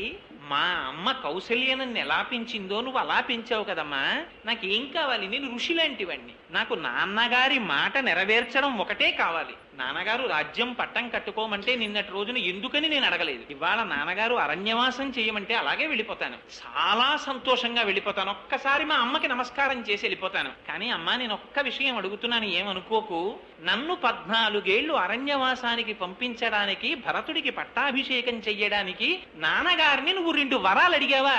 ఎందుకమ్మా అడగడం? నువ్వు పిలిచి రామా 14 ఏళ్ళు అరణ్యవాసానికి వెళ్ళిపో అంటే నేను వెళ్ళిపోనమ్మా, దీనికి 2 వరాలు అడగడం ఎందుకమ్మా, ఇప్పుడే బయలుదేరుతున్నాను. కానీ అమ్మ ఒక్కసారి నాన్నగారి కాళ్ళకి నీ కాళ్ళకి నమస్కారం చేస్తానమ్మా అన్నాడు. అని నాన్నగారు ఏమమ్మా మాట్లాడకుండా అలా ఉన్నారు, నా వల్ల ఏమన్నా తప్పు జరిగిందా? ఇది రాముడి ప్రవర్తన అంటే. ఎవరు మాట్లాడగలరండి ఇలా రాముడిలా? అంటే కైకమ్మంది, నువ్వు మీ నాన్న నాకు ఇచ్చిన వరాలు నువ్వు నిలబెట్టాలి కదా, నువ్వు అరణ్యవాసానికి వెడతావో వెళ్ళవో అని మీ నాన్న బెంగబెట్టుకున్నారు, నువ్వు వెడితే తప్ప ఆయన స్నానం చెయ్యరట, అన్నం ముట్టరట. ఎంత మాట అన్నావమ్మా, ఇప్పుడే వెళ్ళిపోతున్నానన్నాడు. కౌసల్యామాత దగ్గరికి వెళ్ళారు. వెళ్ళి ఆవిడ పాదాలకి నమస్కారం చేసి, అమ్మా పితృవాక్య పరిపాలనార్థం 14 సంవత్సరములు అరణ్యవాసానికి వెళ్ళిపోతున్నానన్నారు. ఆవిడంది, మీ నాన్నకి 60,000 సంవత్సరముల వయస్సు వచ్చిన తరువాత యవ్వనంలో ఉన్న కైకని తెచ్చి అంతఃపురంలో పెట్టి పట్టమహిషి దగ్గరికి రావడమే మానేశాడురా. ధర్మాత్ముడైన కొడుకువి నువ్వు పుట్టావని సంతోషిస్తున్నాను. నువ్వు అరణ్యవాసానికి వెళ్ళిపోయిన తరువాత ఇక్కడ మీ నాన్న వల్ల సుఖం లేదు. కొడుక అరణ్యవాసానికి వెళ్ళిపోయాడు, నన్ను చూసేవాడెవరుంటాడు? భరతుడు యువరాజు అయితే, అందుకని నీతో అరణ్యవాసానికి వచ్చేస్తాను, తీసుకెళ్లమంది. రాముడి ధర్మం చూడండి. రాముడు అన్నాడు, ఎంత మాట అన్నావమ్మా, భర్తుక్కిల పరిత్యాగో నృశంసః కేవలం స్త్రియా సభవత్య నకర్తవ్యం మనసాపి విగర్హితం. ఏ స్త్రీ భర్తని విడిచిపెట్టేస్తానన్న మాట నోటితో అన్నదో ఆ స్త్రీ ముఖం కూడా చూడకూడదు, సమస్త పుణ్యరాశి పోతుంది. ఏ కారణం చేత కూడా భర్తని విడిచిపెడతానన్న భార్య అసలు స్త్రీయే కాదు. అటువంటి స్త్రీ ముఖం చూడకూడదు. నువ్వు ఈ మాట అనకూడదు, నేను వినకూడదు. నీకు నాకు కూడా దశరథ మహారాజు గారే సమస్త కాలములయందు ప్రభు, నువ్వు ఆయనని సేవించు, నాతో రావడానికి వీల్లేదన్నారు. ఆశ్చర్యపోయింది కౌసల్యాదేవి. యన్మంగళం సహస్రాక్షే సర్వదేవ నమస్కృతే వృత్రనాశే సమభవత్తత్తే భవతు మంగళం అని మంగళాశాసనం చేసి పంపించింది. లక్ష్మణమూర్తికి ఎక్కడ లేనటువంటి ఆవేశం వచ్చింది. ఆవేశం వచ్చి అన్నగారి దగ్గరికి వెళ్ళి అన్నాడు, అన్నయ్య చేతకాని వాళ్ళ ధర్మం పాటిస్తున్నానన్న భ్రాంతికి లోనైపోయావన్నయ్య. పెద్ద కుమారుడికి రాజ్యాన్ని స్వీకరించేటటువంటి అధికారం ఉంది. నాన్నగారెవరన్నయ్య? యవ్వనంలో ఉన్న స్త్రీని తెచ్చి భార్యగా చేసుకుని ఆవిడికి పుట్టిన కొడుకుని తన సొంత సొమ్ము ఇచ్చినట్టు రాజ్యం ఇస్తాడా? నాన్నగారెవరు రాజ్యం ఇవ్వడానికి? నువ్వు ఒక్కసారి నీ కనుసైగ చెయ్యి, నా ధనస్సుకి సంధించినటువంటి బాణ పరంపర చేత ఈ కోసల రాజ్యాన్ని కాల్చి దశరథ మహారాజు గారిని ఖైదు చేసి నిన్ను ఇదే ముహూర్తానికి పట్టాభిషిక్తుడిని చేస్తానన్నాడు. గురోరప్యవలిప్తస్య కార్యాకార్యమజానతః ఉత్పదం ప్రతిపన్నస్య కార్యం భవతి శాసనం. వాడు పెద్దవాడవచ్చు, అన్నవచ్చు, తండ్రవచ్చు. ధర్మం తప్పిన తర్వాత వాడేం పెద్దవాడు? అనుజ్ఞయ్య అన్నయ్య, ఇప్పుడే బంధిస్తానన్నాడు. రాముడు ఏమన్నాడో తెలుసా అండి? ఎంత మాట అన్నావు లక్ష్మణ? అసంకల్పితమేవేహాయత కస్మాత్ ప్రవర్తతే నివర్త్యారంభమారబ్ధం నమ దైవస్య కర్మతత్. ఇది రాముడి ధర్మం అంటే. ఆయన ఎప్పుడూ ధర్మమే ఆయనకి కావలసింది. ఏరా, నిన్న రాత్రి పిలిచి పట్టాభిషేకం చేసుకోమంటే నాన్నగారా? ఇవాళ పిలిచి అరణ్యవాసం చేయమంటే నాన్నగారు కాదా? రాజ్యం ఇస్తే నాన్నగారు, రాజ్యం ఇవ్వకపోతే నాన్నగారు కాదు. నేర్పాడండి జాతికి రామచంద్రమూర్తి. తండ్రి ఉండగా నాన్నగారు ఇల్లు ఎన్ని వాటాలు వేస్తారండి? మీకు వాటా ఎందుకు? నలుగురి దగ్గర 4 నెలలుంటే మీ జీవితం వెళ్ళిపోదా? 2 స్ట్రోక్స్ ఇప్పటికే వచ్చాయి, ఏం ఉండిపోతారా ఉట్టి కట్టుకుని అని అడిగేటటువంటి పిల్లలు పుట్టిన దేశంలో ఎలా బ్రతకాలో, తండ్రితో ఎలా మాట్లాడాలో, తమ్ముడికి ఎలా నచ్చ చెప్పాలో నేర్పాడు రామచంద్రమూర్తి. ధర్మానికి కట్టుబడి. అందుకే రామాయణం కల్పిత గాథ కాదు. రామాయణం ఎంతకాలం బ్రతికుంటుందో అంతకాలమే మానవత్వం బ్రతికుంటుంది. రామాయణం అక్కర్లేదన్ననాడు మానవత్వం అక్కర్లేదు, పోతుంది మానవత్వం. అది రాముడు చెప్పిన మాట. నిన్నను రాజ్యం ఇస్తానన్నవాడు తండ్రే, ఇవాళ అరణ్యవాసం చెయ్యమన్నవాడు తండ్రే. అందుకని నాకు కావలసింది పితృవాక్య పరిపాలనం తప్ప నా సుఖమా కాదా అన్నది నాకు అక్కర్లేదు, నేను అరణ్యవాసానికి వెళ్ళిపోతానన్నాడు. భార్య దగ్గరికి వెళ్ళాడు. సీతమ్మ తల్లండి.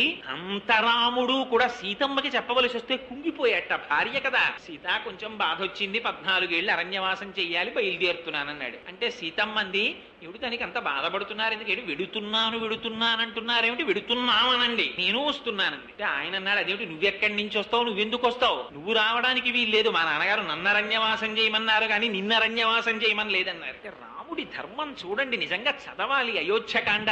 ఒకసారి అయోధ్యకాండ చదివినా విన్నా ఆశ్చర్యంగా ఉంటుంది. నేను టైం లేదని కుదించేస్తున్నాను కానీ నిజానికి చాలా చాలా బాధతో అసలు నిజంగా ఏమి సంవాదం జరుగుతుందండి సీతారాముల మధ్య, నువ్వు రావద్దన్నాడు. అంటే ఆవిడంది ఎందుకు రాకూడదని, భర్త భార్యని సుఖపెట్టాలి తప్ప కష్టపెట్టకూడదు, ఇక్కడుంటే సుఖపడతావు, అక్కడికి వస్తే కష్టపడతావు అంది. అంటే ఆవిడంది ఏం కష్టం ఉంటుంది అక్కడ, పాములు పాకుతాయి, దోమలు కుడతాయి, క్రూర మృగాలు అరుస్తాయి, చెట్టు చామల కింద పడుకోవాలి అని అన్నీ చెప్తే ఆవిడంది ముళ్ళు ఉంటాయండి అని. రాముడంటే సీతమ్మంది మీరు 14 సంవత్సరములు పాదుకలు లేకుండా నడుస్తారు కదా, గురువులకి దర్భలు తీసుకెళ్లేటప్పుడు శిష్యులు మొదలు వరకు కోసేస్తారు కదా, ఆ ముళ్ళిలా పైకి లేచి ఉంటాయి, పాదుకలు లేకుండా మీరు కాలు పెట్టినప్పుడు అవి మీ కాళ్లలో గుచ్చుకుని రక్తం కారుతుందేమో, అగ్రతస్తే గమిష్యామి మృద్నంతి కుశకంటకాన్, అందుకని నేను ముందెడతాను, ఆ దర్భల్ని తొక్కుతాను, అవి మెత్తపడ్డాక మీరు నడుతురు గాని ఆ శుశ్రూష చెయ్యలేనప్పుడు నేను ఎందుకు. సాధారణంగా అక్కడ చాలా కష్టం ఉంటుంది అంటే మీరు వెళ్ళిరండి అన్నది కాదు భార్య. భార్య అంటే ఎలా ఉండాలో ధర్మం నేర్పిందండి మహాతల్లి. మా పుట్టింట్లో ఇలాంటి అలవాటు లేదండి, వీళ్ళింట్లో అంతే అన్నది భార్య. మెట్టినింటి పేరే స్మరించినది పతివ్రత మహాభాగా ఛాయేవాను గతా సదా. వాడి దౌర్భాగ్యం అన్నమాట అటువంటి భార్య దొరికిందంటే. మీరు ఉత్తమ వంశ సంజాతులో కాదో నిర్ణయింపబడేది మీ ప్రవర్తన చేత. మీ అత్తగారిని, మీ మామగారిని, మీ అత్తవారి ఇంటిని, మీ భర్తని, మీ బావమరుదుల్ని, మీ మరుదుల్ని తలుచుకున్నది భార్య. అస్తమానం పుట్టింటి వైభవాన్ని మరిచిపోమ్మని ఎక్కడా చెప్పలేదు. తండ్రిని పుట్టింటి వైభవాన్ని గుర్తుపెట్టుకోవలసింది. కానీ మాట్లాడినప్పుడల్లా వీళ్ళకి ఇదే అలవాటండి, మా ఇళ్లలో అలవాటు లేదు ఇది అంటారు కొందరు. అది వాడి దౌర్భాగ్యాన్ని సూచిస్తుంది. సీతమ్మ నేర్పింది అలా మాట్లాడకండి అని నేర్పింది ఆవిడ. అగ్రదస్తే గమిష్యామి మృద్నంతి కుశకంటకాన్. ఆవిడంది నువ్వుండగా నాకు కష్టమేమిటి రామా, అసలు నా తంత్రి వజ్జతే వీణా నా చక్రే వర్తతే రథః నాపతి సుఖమే దేతా యస్యాత విశతాత్మజ. ఇక్కడ దశరథుడున్నాడు, లక్ష్మణుడున్నాడు, భరతుడున్నాడు, శత్రుఘ్నుడున్నాడు, వాళ్ళందరూ రక్షిస్తారు, నువ్వు ఇక్కడుండు నీకు ఇక్కడ సుఖం ఉంటుందంటావు ఏమిటయా. నా తంత్రి వజ్జతే వీణ, వీణ తీగ గోటి చేత కొట్టబడి దెబ్బతిని మోగుతుంది. వీణ తీగ మోగుతోందంటారా, వీణ మోగుతోందంటారా? రథచక్రం రహదారి మీద నడిచేటప్పుడు గోతుల్లో పడి దెబ్బలు తిని నడుస్తుంది. రథచక్రాలు నడుస్తున్నాయంటారా, రథం నడుస్తోందంటారా? అమ్మ నిద్ర లేచి నిద్ర మంచం మించి దిగుతుంటే అరిచేతులు అమ్మ కాళ్ళ కింద పెట్టి నడిపించేటటువంటి 1000 మంది కుమారులు ఉండవచ్చుగాక. ఇంతమంది ఇచ్చేటటువంటి సుఖం, భర్త ఇచ్చేటటువంటి సుఖం ముందు ఫోటో వద్దుకి సరిపోదు. నువ్వున్నది అయోధ్య, నువ్వు లేనిది అరణ్యం, నాకు అక్కర్లేదు, నీతో వస్తానంది. అంటే రాముడు అన్నాడు, ఎంత చిత్రమైన మాట అన్నాడో తెలుసా అండి. ఇది రాముడు అనగలడు, వేరొకడు అనలేడు. విప్రియం చ కర్తవ్యం భరతస్య కదాచన సహిరాజా ప్రభుస్త్వైవ దేవస్య చ కులస్య చ. సీత భరతుడు రాజవుతున్నాడు, ఆయన యువరాజు అవుతాడు. నువ్వు వదిన గారిగా ఇంతకు ముందు నువ్వు మరిది కదా అని ఓయ్ భరత ఇలా రావోయ్ అని పిలిచి స్వతంత్రంగా ఆయనకి కొన్ని పనులు చెప్పేదానివి. ఇప్పుడు అలా పిలవకు సుమా, ఆయన యువరాజు, మన కుల గౌరవం ఆయన చేతిలో ఉంది, ఆయన సింహాసనం మీద కూర్చుంటాడు. అరమరికలిరిగి భరతుడి పట్ల గౌరవంతో ప్రవర్తించడం నేర్చుకో. ఇది రాముడు చెప్పిన మాట. తన రాజ్యాన్ని భరతుడు కొట్టేస్తుంటే ఈ మాట భార్యకి చెప్పగలిగినటువంటి వాడు ఉంటాడండి ప్రపంచంలో? తన కుల గౌరవం మీద, తన తండ్రి మాట మీద, తన తమ్ముడి రాజ్యాధికారం మీద రాముడికున్న ప్రేమ అటువంటిది. నేను విననేగాక వినను. అహం గమిష్యామి వనం సుదుర్గమం మృగాయుతం వానరైర్యుతం అహం నివశ్యామి యథాపితుర్గృహే తవైవ పాదాయుపగృహ్య సంయుత అని అవతార ప్రయోజనాన్ని జ్ఞాపకం చేసింది అమ్మవారు. నేను అక్కడే ఉంటాను అరణ్యంలో అంటే భార్య ఎటువంటిదో గుర్తెరగకుండా భర్త తాళి కట్టిన దగ్గర నుంచి ఏ పని పడితే ఆ పని చెప్పకూడదు. ఇది రాముడు చెప్పిన తీర్పు. భగవంతుడి చేత ఇయ్యబడినటువంటి కానుక భార్య. అందుకని ఎప్పుడు పడితే ఎప్పుడు, ఎలా పడితే అలా తను ఎక్కడికో తనకిష్టమైన పనులు చెయ్యడానికి వెళ్ళిపోతూ భార్యని కూడా నీ ఇష్టంతో సంబంధం లేదు, నన్ను కట్టుకున్న తర్వాత నా ఇష్టం అని చెప్పేసి అస్తమానం ఆవిడ్ని బలవంత పెట్టకూడదు. భార్యని ఎంత జాగ్రత్తగా చూసుకోవాలో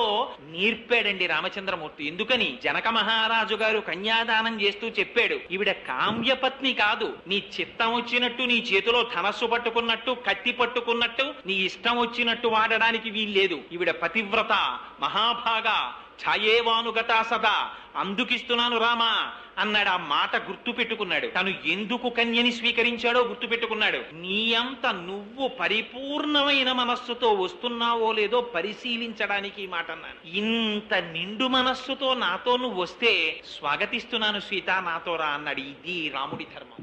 ఇవాళ మన దిక్కుమాలిన సంస్కారం ఏ స్థితికి వచ్చిందంటే తాళి కట్టిన దగ్గర నుంచి ఆదివారం వస్తే వీడు 6గురిని పోగేసుకొస్తాడు, హాల్లో కూర్చుని అట్టముక్కలతో ఆట మొదలెడతాడు, ఆవిడ కాఫీలు తీసుకొచ్చి వీడికి అందించాలి. ఎందుకు అంటే నేను తాళి కట్టాను కాబట్టి నా ఇంటి పెరటిలో ఉన్న గొర్రెకి నా ఇంటిలో ఉన్న భార్యకి తేడా తెలియనటువంటి సంస్కార రహితమైన స్థితికి మనం చేరిపోయాం. రాముడు తాను తాళి కట్టినటువంటి భార్యని అరణ్యవాసానికి తీసుకెళ్లడానికి ఇష్టపడిన భార్యని ఎంత పరిశీలించి తీసుకెళ్లాడో చూడండి. నిష్కారణంగా భార్యని కష్టపెట్టకూడదు, ఆవిడ కంటి వెంట నీటి బిందువు రాలకూడదు. ఇది నేర్పాడు రాముడు, ఈ ధర్మాన్ని చూపించాడు మహానుభావుడు. అరణ్యవాసానికి వెళ్ళాడు, భరతుడు గబగబా వెంట వెళ్ళాడు. అన్నయ్య రాజ్యం నాకు అక్కర్లేదన్నయ్య అన్నాడు. నిజంగా భరతుడు లాంటి క్యారెక్టర్ ఎక్కడ ఉంటుందండి? ఏమి క్యారెక్టరైజ్ చేశారండి వాల్మీకి మహర్షి. రామాయణం అనుభవించాలంతే. నిజంగా రామాయణం రామచంద్రమూర్తి క్యారెక్టర్ ఏదో అందానికి చెప్తానన్నాను గాని నా మోహన్ నేను పట్టుకొచ్చి దాన్ని గంటన్నరలో నేనేం చెప్పను రాముడి గురించి. కానీ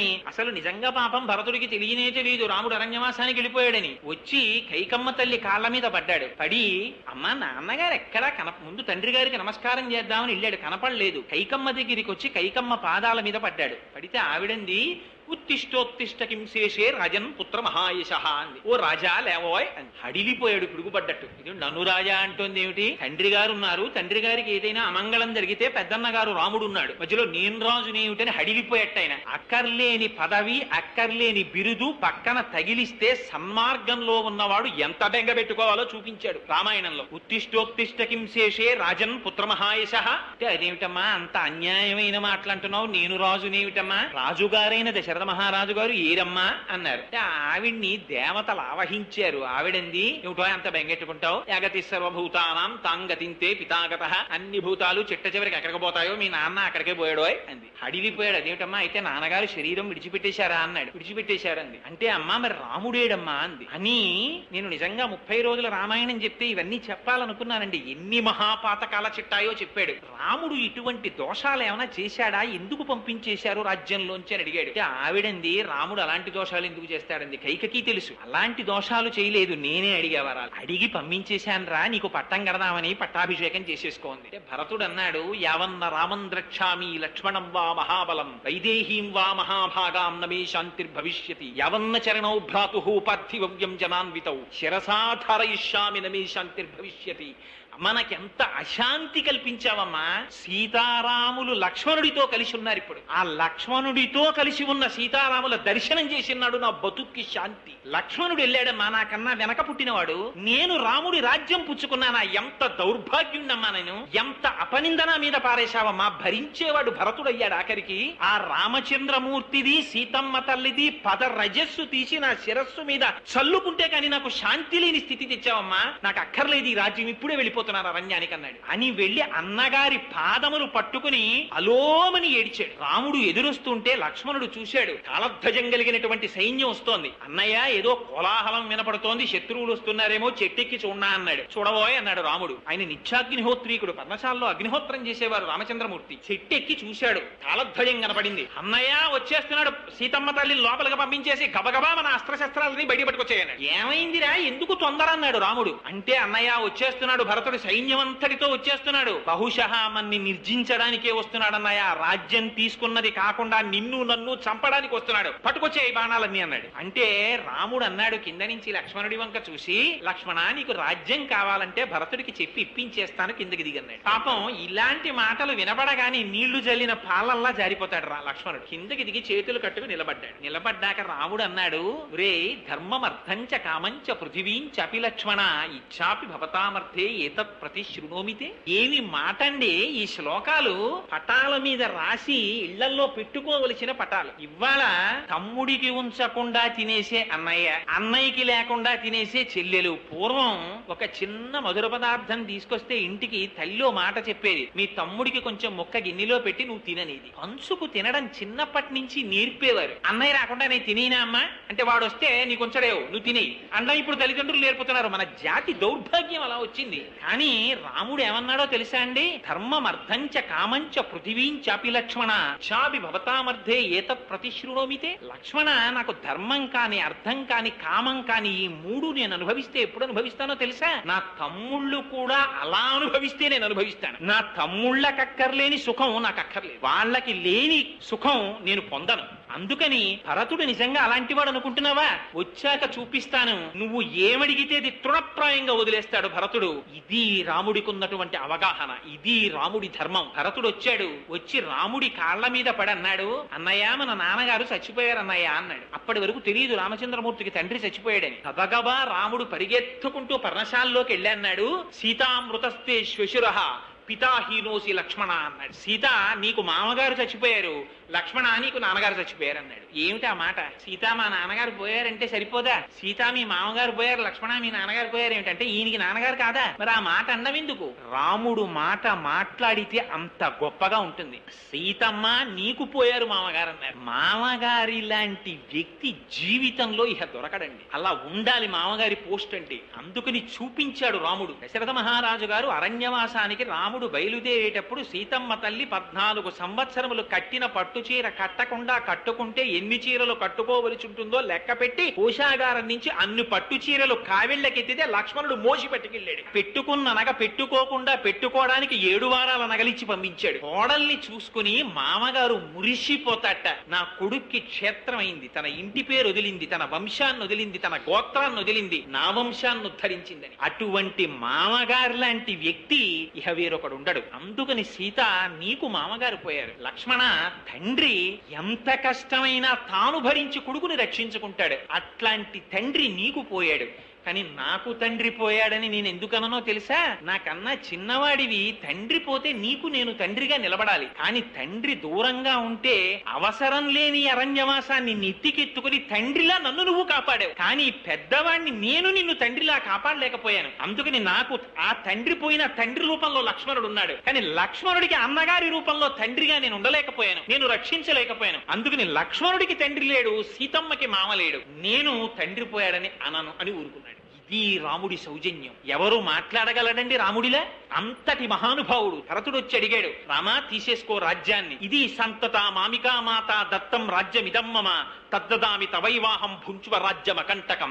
ఏ కైకమ్మ కోరుకుందో ఆ కైకమ్మ చెప్పింది తీసేసుకోమని. కౌసల్య చెప్పింది, సుమిత్ర చెప్పింది, వశిష్ఠుడు చెప్పాడు, జాబాలి చెప్పాడు, కాశ్యపుడు చెప్పాడు, ఇంతమంది మహర్షులు చెప్పారు. చెబితే రాముడు అన్నాడు, మీ అందరికీ ఇచ్చిన మాట కాదది, మా తండ్రి గారికి ఇచ్చాను మాట. ఏమని? నాన్నగారు 14 సంవత్సరములు అరణ్యవాసం చేస్తానని చెప్పాను. మా నాన్నగారు ఎవరికి ఇచ్చారు మాట? కైకమ్మకి ఇచ్చారు 2 వరాలు. ఇప్పుడు నేను రాజ్యానికి వస్తే ఎవరు సత్యభ్రష్టుడవుతాడు? మా నాన్నగారు సత్యభ్రష్టుడవుతాడు. అందుకని తండ్రిని సత్యభ్రష్టుణ్ణి చేసిన కొడుకు ఒక కొడుక.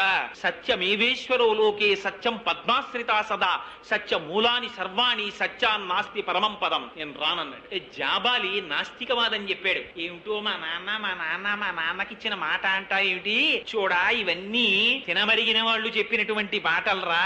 తద్దినం పెడితే ఆ లోకంలో ఉన్న మీ నాన్నగారి కడుపు నిండిందా? మీ నాన్నగారు అనకాపల్లి ఎడితే ఇక్కడ పిలిచి బ్రాహ్మడికి భోజనం పెట్టు, మీ నాన్నని భోజనం చేయొద్దని కడుపు నిండుతుందేమో. ఇక్కడ అనకాపల్లిలో ఉన్నవాడికి కడుపు నిండలేదు కానీ పితృలోకాల్లో ఉన్నవాడికి కడుపు నిండిందా ఇక్కడ బ్రాహ్మడు భోజనం చేస్తే?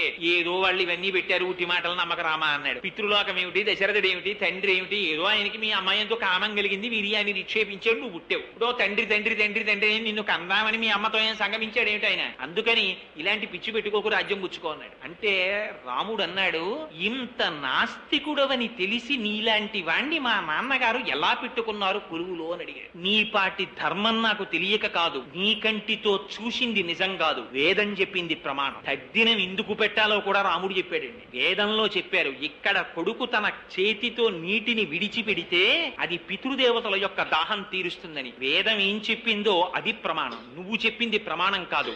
ఈ నాస్తికవాదం నా దగ్గర చెప్పకన్నాడు. కనీసం ఈ మాటలు వినైనా వస్తావేమోనని పిలిచాను తప్ప ఇది నిజమని మాత్రం కాదు రామా, నువ్వే గెలిచావన్నాడు జాబాలి. తండ్రికి మరణించాడని తెలిసి రాముడు పిండం పెట్టాడండి. దేంతో పెట్టాడో తెలుసా? గారపిండి ముద్దతో పెట్టాడు. పిండం దర్భల మీద పెడితే ఆ వెనకాతలు వస్తున్నారు కౌసల్య, సుమిత్ర, కైకి. కౌసల్య చూసి అంది, రాముడు గారపిండి ముద్దతో పిండ ప్రదానం చేశాడంటే రాముడు గారపిండి తిని బతుకుతున్నాడనమాట నా కొడుకని. ఏడిచింది ఆవిడ. తాను ఏమి తింటే అటువంటి దాంతో తద్దినం పెట్టాలి. తను చక్రకేళి అరటిపండు, అమృతపాణి అరటిపండు రాత్రి తిని పడుకోవడం అలవాటు చేసుకుని తండ్రి గారి తద్దినానికి మాత్రం పావలాకి 8 అరటిపళ్ళు తేకూడదు. తను ఏం తింటే అది పెట్టాలి పితృకార్యంలో. అది నేర్పాడు రామచంద్రమూర్తి. అడుగడుగునా ధర్మమేనండి రాముడు, అడుగడుగునా సత్యమే. అందుకని నాకు అక్కర్లేదు రాజ్యం అన్నాడు, విడిచిపెట్టేశాడు. ప్రాయోపవేశం చేసేస్తానన్నాడు భరతుడు. నువ్వు రాజ్యానికి రాకపోతే ప్రాయోపవేశం చేస్తానన్నాడు. క్షత్రియుడు ప్రాయోపవేశం చెయ్యకూడదు. బ్రాహ్మణుడు కోరిక తీరకపోతే క్షత్రియుడు ముందు ప్రాయోపవేశం చెయ్యాలి. రాజ్యాధికారం ఉందో నువ్వు ప్రాయోపవేశం చేయడం ఏమిటి? మళ్ళీ ధర్మం తప్పావు. దీనికి ప్రాయశ్చిత్తం ఏమిటో తెలుసా? ఒక ధార్మికుణ్ణి ముట్టుకో. ఎవడు ధర్మాన్ని కంటికి రెప్పలా అనుష్ఠానం చేస్తున్నాడో వాడిని ముట్టుకో, అప్పుడు నీకు ప్రాయశ్చిత్తం అన్నాడు రాముడు. దేవతలు వచ్చారు, ఋషులు వచ్చారు, అందరూ వచ్చి నిలబడ్డారు. ఎవరిని ముట్టుకోమని చెప్పారో తెలుసా అండి? రాముడిని ముట్టుకోమన్నారు. రాముడి లాంటి ధార్మికుడు లేడు. అంతటి మహానుభావుడు రామచంద్రమూర్తి అంటే ఆయన జీవిత పర్యంతం సత్యము ధర్మము, సత్యము ధర్మము, సత్యము ధర్మము, ఈ రెండు తప్ప రాముడికి అసలు వేరొక విషయం అక్కర్లేదు. ఈ రెండింటినే ఆయన అనుష్ఠానం చేస్తూ వెళ్ళాడు. అరణ్యకాండలోకి వెళ్ళాడు. జటాయువు మరణించింది. మరణించిన జటాయువుకి అగ్ని సంస్కారం చేసి నువ్వు ఊర్ధ్వలోకాలకు వెళ్ళిపో అన్నాడు. అదేమిటి? ఒక మనిషి ఎలా పంపిస్తాడు ఊర్ధ్వలోకాలకి? ఆయనకి తగిన పనే. ఒక మనిషి ఒక పక్షిని తిరియక్కిని ఊర్ధ్వలోకాలకి పంపించగలడా? పైగా మామూలు లోకాలకి పంపించలేదు. ఏమని సంకల్పం చేశాడో తెలుసా అండి? సర్వసంగ పరిత్యాగం చేసినటువంటి సన్యాసులు, గృహస్థాశ్రమంలో ఉండి ప్రతిఫలాపేక్ష లేకుండా యజ్ఞయాగాది క్రతువులను నిర్వహించినటువంటి మహాత్ములు, అటువంటి వారు ఎటువంటి ఉత్తమ లోకములను పొందుతారో, ఎటువంటి పునరావృత్తి రహిత శాశ్వత శివ సాయుధ్యమును పొందుతారో అటువంటి సాయుధ్యమును నీవు పొందెదవుగాక అన్నాడు. రాముడికంత శక్తి ఎక్కడి నుంచి వచ్చిందన్నారు. వెంటనే మహర్షి తీర్పు చెప్పారు. రాముడికంతటి శక్తి ఆయన స్వయంగా సత్యాన్ని అనుష్ఠానం చేశాడు. సత్యేన లోకాన్ జయతి దీనేన్ దానేన రాఘవ గురూన్ శుశ్రూషయ ధనుషాయుధి శాస్త్రవాన్. ఆయన సత్యం చేత సమస్త లోకాల్ని గెలిచారు. దీనులకి దానమిచ్చి గెలిచారు. గురువులకి శుశ్రూష చేసి గెలిచారు.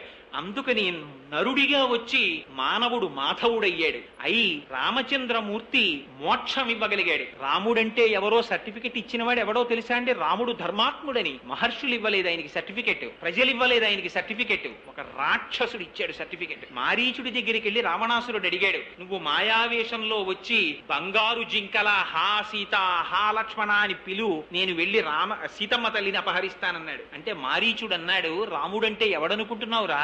రామో విగ్రహవాన్ ధర్మ సాధు సత్యపరాక్రమ. రాముడు పోత పోసేసినటువంటి ధర్మం. ధర్మం తన కాళ్లతో నడిచి తిరిగితే దానికి మారుపేరు రాముడు. రాముడు మనిషిగా వచ్చాడు. అందుకే భార్యని అపహరించాడు రావణాసురుడు. ఎంత ధర్మం తెలియనివ్వండి, ఎంత సత్యం తెలియనివ్వండి, తాను ఎంత జ్ఞాని కానివ్వండి, తల్లి మరణించిందన్నా తండ్రి మరణించాడన్నా కన్నుల వెంట నీరు కారనటువంటి కొడుకుని కొంచెం శంకించవలసి ఉంటుంది. వాడు ఎంత జ్ఞాని కానివ్వండి, కన్నుల వెంట నీరు కారకపోయినా, బాధ కలగకపోయినా ఏదో దోషం ఉందని గుర్తు వాడిలో. రామచంద్రమూర్తి కన్నా జ్ఞాని ప్రపంచంలో ఉండడు. యజుర్వేద వినీతశ్చ వేద విద్భి సుపూజితః ధనుర్వేదేచ వేదేషు వేదాంగేషు చ నిష్ఠితః అని హనుమ సర్టిఫికెట్ ఇచ్చారు రాముడికి. అటువంటి రాముడు దశరథ మహారాజు గారు మరణించారంటే కన్నీరు మున్నీరుగా విలపించాడు. జటాయువు మరణిస్తే ఊర్ధ్వలోకాలనిచ్చాడు. తన భార్య సీతమ్మని రావణాసురుడు అపహరించాడని తెలిస్తే కిష్కింధకాండలో చూపిస్తారు. సతాం పుష్కరిణీం గత్వా పద్మోత్పజుషాకులాం రామ సౌమిత్ర సహితో విలలా పకులింద్రియ. ఆ సరోవరం దగ్గరికి వెడితే అరవిరిసిన తామర పువ్వులు కనపడ్డాయి. ఈ తామర పువ్వులు చూస్తుంటే లక్ష్మణ మీ ముదిన కళ్ళు కని గుర్తొస్తున్నాయిరా అని ఏడిచాడు రాముడు. మయూరస్య వనేనూనం రక్షసా నహృతా ప్రియ తస్యాన్ రుచ్యతి రమ్యేషు వనేషు సహకాంతయ. తిరిగి వెళ్ళిపోతుంటే ఒక ఆడనెమలి మగనెమలి ఆడుకుంటున్నాయి. ఆ ఆడనెమలిని మగనెమలిని చూసి రాముడు అంటాడు, అవునులే నువ్వు మీ ఆవిడితో కలిసి ఎందుకు ఆడుకుంటావు, నాట్యం చేస్తావు, మీ ఆవిడ్ని రావణాసురుడు ఎత్తుకుపోలేదుగా అన్నాడు. రాముడు అనొచ్చా ఆ మాట? హనుమ అంతటి వారు నవ్వుకునేవారు. మాల్యవత్ పర్వత శిఖరాల కిందకొచ్చి ఏమిటో పెద్ద రాముడు అంటారు, వశిష్ఠ మహర్షి శిష్యుడు అంటారు, విశ్వామిత్రుడి దగ్గర ఉపదేశం పొందాడంటారు, మొగాడికి పెళ్ళైతే ఇలా ఉంటాడులా ఉంది, ఎప్పుడు హాసీత హాసీత హాసీత అంటుంటాడని నవ్వుకునేవారట. అదే హనుమ శిశుపావృక్షం నుంచి సీతమ్మ తల్లిని చూసి అన్నారు, రాముడు నిజంగా రాముడా? దుష్కరం కృతవాన్ రామ. సుందరకాండ. దుష్కరం కృతవాన్ రామ యయిమాం మత్తకాశినీం సీతాం వినా మహాబాహు ముహూర్తమపి జీవతి. రాముడి గుండె కాదు బండ. ఇటువంటి సీతమ్మని విడిచిపెట్టి ఇంకా బతికున్నాడంటే ఆయన ఈ గుండెని ఎలా చెప్తానన్నాడు. భార్యని చూస్తే భర్త గుర్తు రావాలి, భర్తని చూస్తే భార్య గుర్తు రావాలి. అసలు ఇలాంటి సీతారాములు ఒకరిని విడిచిపెట్టి ఒకరు ఎలా బతికున్నారన్నారు హనుమ. అస్య దేవ్యా మనస్తస్మిన్ తస్య చాస్యాం ప్రతిష్ఠితం తేనేయం సచి ధర్మాత్మ ముహూర్తమపి జీవతి. రాముడి మనసు రాముడి దగ్గర లేదు, సీతమ్మ మనసు సీతమ్మ దగ్గర లేదు. సీతమ్మ మనసు రాముడి దగ్గరుంది, రాముడి మనసు సీతమ్మ దగ్గరుంది. అందుకని వీళ్ళిద్దరూ ఇంకా బతికున్నారని సర్టిఫికెట్ ఇచ్చారు హనుమ. ఇది దాంపత్యం అంటే. అందుకని జీలకర్ర బెల్లం పెట్టుకోవడం, అందుకు పాణిగ్రహణం చెయ్యడం. అంతేగాని పెళ్ళాం ఊరెళితే అని వాల్ పోస్ట్ వేయడానికి భారతీయ సంస్కారం రాలేదు. అది దిక్కుమాలిన సంస్కారం. దాన్ని సెల్యులాయిడ్ మీద 3 గంటల సేపు 25 రూపాయలు ఇచ్చి కూర్చుని చూసేటటువంటి దౌర్భాగ్యానికి ఈ జాతి జారిపోవడం మన దౌర్భాగ్యానికి పరాకాష్ట. ఎక్కడ ఉన్నా భార్య పక్కన లేకపోయినా తన మనస్సు భార్య దగ్గర ఉండడం, భార్య మనస్సు భర్త దగ్గర ఉండడం, ఇది సీతారాములు నేర్పింది. దీనికోసమని వివాహానికి శుభలేఖ వేస్తే జనక్యాహ కమలాంజలిపుటేయాహ పద్మరాగాయితాహ నమ శివాభ్యాం నవ యవ్వనాభ్యాం పరస్పరాశ్లిష్టవపురద్ధరాభ్యాం నగేంద్ర కన్యా వృషకేతనాభ్యాం నమో నమశంకర పర్వతీభ్యాం అని అటువంటి దాంపత్యం కావాలని అడిగారు. అదిగో అది రామాయణం అంటే. ఒక్క శ్లోకం చెప్పి పూర్తి చేసేస్తాను. ఎందుకంటే నేను ఇలా చెబుతూ వెళ్ళిపోతే మిమ్మల్ని ఇబ్బంది పెట్టాలని నేను అనుకోవట్లేదు మహాప్రభో. మేము తెరగా దొరికాం కదా అని అన్యోపదేశ వేళాయాం సర్వే వ్యాస పరాశరాహ అని ఒక సూక్తి వినేవాడు దొరికితే ప్రతివాడు వ్యాసుడు పరాశరుడే. అందుకని వీడు మమ్మల్ని ఇలా చిత్రవద పెట్టేస్తున్నాడు ఏమిటి, ఏదో పిలిచాం కదా అని అనుకోకండి. ఒక్క శ్లోకం చెప్పి పూర్తి చేసేస్తాను. యుద్ధకాండలో లక్ష్మణుడు ఇంద్రజిత్తుతో యుద్ధం చేస్తున్నాడు. ఎన్ని అస్త్రములున్నాయో అన్నీ ప్రయోగించాడు. కానీ అన్నిటినీ కూడా ఉపసంహారం చేస్తున్నాడు ఇంద్రజిత్. ఆలస్యం అయిపోతోంది. పక్కన ఋషులు కూడా వచ్చి నిలబడ్డారు. నిలబడి చిట్ట చివర లక్ష్మణుడితో ఒక మాట చెప్పారు. లక్ష్మణ, ఇంకా ఆలస్యం చెయ్యకు, తొందరగా నీ ధనస్సులోకి బాణాన్ని సంధించి విడిచిపెట్టి ఇంద్రజిత్తుని సంహరించు, లేకపోతే వాడి బలం పెరిగిపోతుందన్నారు. ఏ అస్త్రాన్ని ప్రయోగించాలో లక్ష్మణుడికి అర్థం కాలేదు. ఒక అగ్నిహోత్రం లాంటి బాణాన్ని తీసి ధనస్సుకి సంధించాడు. అది ధనుర్వేదంలో లేని మంత్రం. దీన్ని రామాయణానికి మూలమంత్రం అంటారు. ఏమన్నాడో తెలుసా అండి? ధర్మాత్మ సత్యసంధశ్చ, యుద్ధకాండ. ధర్మాత్మ సత్యసంధశ్చ రామో దశరథిర్యది పౌరుషేచా ప్రతిద్వంద్వ శరైనం జహిరావిణం. మా అన్న రాముడు ధర్మాత్ముడైతే, సత్యసంధుడైతే, ధర్మాత్మ సత్యసంధశ్చ రామో దశరథిర్యది, రాముడు దశరథ మహారాజు గారికే కొడుకైతే, పౌరుషేచా ప్రతిద్వంద్వ, నేను విడిచిన బాణం చేత ఇంద్రజిత్ సంహరింపబడుగాక అని విడిచిపెట్టాడు బాణం. ఆ బాణం తగిలిందంటే కుండలములతో కూడినటువంటి ఇంద్రజిత్తు యొక్క శిరస్సు ఆ వక్షస్థలం నుంచి వేరుబడి డుళ్ళి కింద పడిపోయింది. ఎక్కడి నుంచి వచ్చింది ఆ బాణానికి అంత శక్తి? రాముని యొక్క శీలం అందులో నిరూపించారు. అనచ్చా లక్ష్మణుడి మాటలు? ధర్మాత్మ, రాముడు ధర్మాత్ముడైతే అన్నాడు. ఏమిటి ధర్మం? రాముడి గురించి అందరూ ఒకటి చెప్తూ ఉంటారు. అందులో దిక్కుమాలిన సినిమాలు వచ్చిన తర్వాత ప్రతిదానికి రాముడే. ఇంట్లో రాముడు, వీధిలో కృష్ణుడు. వీడికేదో రామకృష్ణుల యొక్క జీవితం అంతా తెలుసున్నట్టు. అందుకని ప్రతివాడు చెప్పేది ఏమిటంటే చెట్టు చాటు నుంచి కొట్టినవాడు రాముడొక రాముడా. వీడు ఎంత చదివాడో నాకు అర్థం కాదు, కానీ పెద్దలను ఆశ్రయించి తెలుసుకోవడం అన్నది పోయింది ఈ జాతికి. ఈ బాధ ఎవరి వరకు పడ్డారో తెలుసా అండి? చంద్రశేఖర పరమాచార్యుల వారంతటి వారు బాధపడ్డారు. ఇవాళ అక్కర్లేని విషయాలతో కూడిన పుస్తకాలన్నీ బజార్లో ఉన్నాయి. సబ్బులు ఎన్నున్నాయో అన్ని పుస్తకాలు వచ్చాయి. కానీ సక్రమంగా చెప్పగలిగినటువంటి వ్యాఖ్యానాలు ఒక్కట్లేవు. అది చంద్రశేఖరులు బాధపడ్డారు. అందుకని ధర్మాత్మ, నిజంగా రాముడు ధర్మాత్ముడైతే ఎందుకన్నాడు లక్ష్మణుడు? చెట్టు చాటు నుంచి వాలిని కొట్టి రాముడు చంపేశాడు. ప్రతి వాడికి ఇదోడు దొరికింది. నిజంగా చెట్టు చాటు నుంచి రాముడు వాలిని కొడితే బాణం ఎక్కడ గుచ్చుకోవాలి? వీపులో గుచ్చుకోవాలి. ఎక్కడ గుచ్చుకుంది బాణం? వక్షస్థలంలో గుచ్చుకుంది. ఎదురుగుండా నించుని కొట్టన వాడి బాణం వక్షస్థలంలో ఎలా తగులుతుంది? దీనికి అసలు రహస్యం ఎక్కడుందంటే వాలి వేగం సామాన్యమైన వేగం కాదు. వాడు సంధ్యావందనం చేస్తే అర్ఘ్యం ఇవ్వడానికి 4 సముద్రాల ఒడ్లకి ఎగురుతాడు వాడు. అంత వేగం ఉంది వాడికి.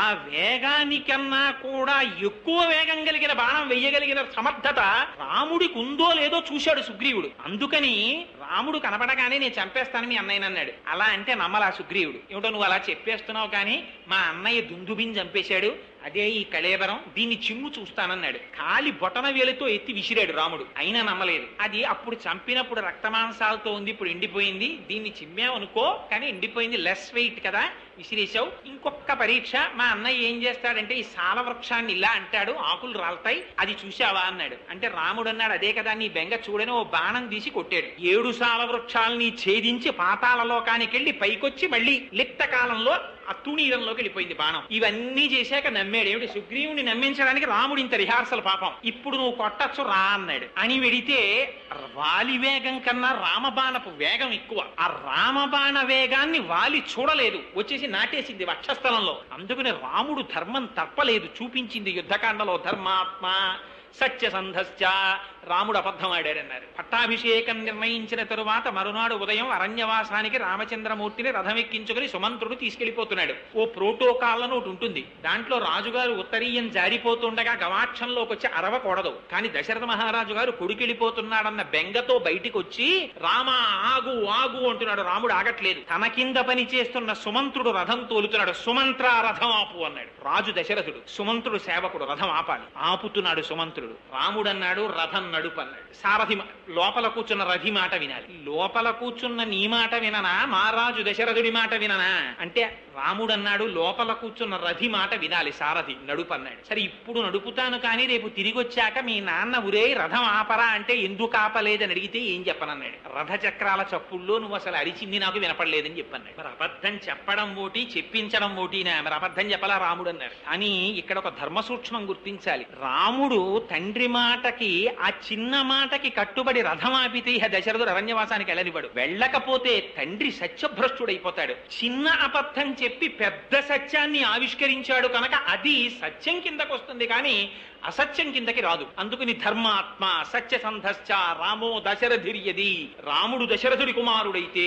ఎందుకు ఈ అనుమానం? చాలా మందికి ఒక అనుమానం ఏమిటంటే, పాయస పాత్ర పట్టుకొచ్చారు, పాయసం తింటే పిల్లలు పుట్టారు కానీ దశరథ మహారాజు గారికి పుట్టారా, అందుకని ఆయన దశరథ మహారాజు గారి కొడుక్కాడు అని ఒక కొత్త వాదం. కానీ పాపం శ్రీ మహావిష్ణువు ప్రతిజ్ఞ చేశారు, పితరం రోచయామాస దదా దశరథం నృపం అని బాలకాండలో. దశరథ మహారాజు గారికి కొడుకుగా కావాలని నేను వస్తున్నానన్నారు. అందుకని ఆయన దాశరథియే అని నిరూపించింది ఆ బాణం. అందుకనది మూలమంత్రమైంది. రాముని యొక్క ప్రతిజ్ఞ, రాముని యొక్క ధర్మం అంటే ఎలా ఉంటుందో తెలుసా అండి? సముద్రపు టొడ్డున కూర్చునుండగా విభీషణుడు వచ్చాడు, ఆకాశంలో నిలబడ్డాడు. శరణాగతి చేస్తున్నాను, నన్ను తీసుకోమన్నాడు. అంటే వానరులు, హనుమంతుడు, సుగ్రీవుడు అందరూ అన్నారు, వద్దు, శత్రుపక్షంలో వాడు, రావణాసురుడి తమ్ముడు, ఆయనకి శరణాగతి ఇవ్వకండి అన్నారు. రాముడు అన్ని విని చిట్ట చివరికి అన్నాడు, మీకు చిన్న కథ చెప్తాను వినండి. పూర్వకాలంలో ఒక చెట్టు మీద 2 పక్షులు ఉండేవి. ఆ 2 పక్షులు కలిసి కిచకిచలాడుతూ సంతోషంగా ఉన్న సమయంలో ఒక బోయవాడ చెట్టు కిందకు వచ్చాడు. ఒక బాణం పెట్టి ఆడపక్షిని కొట్టాడు.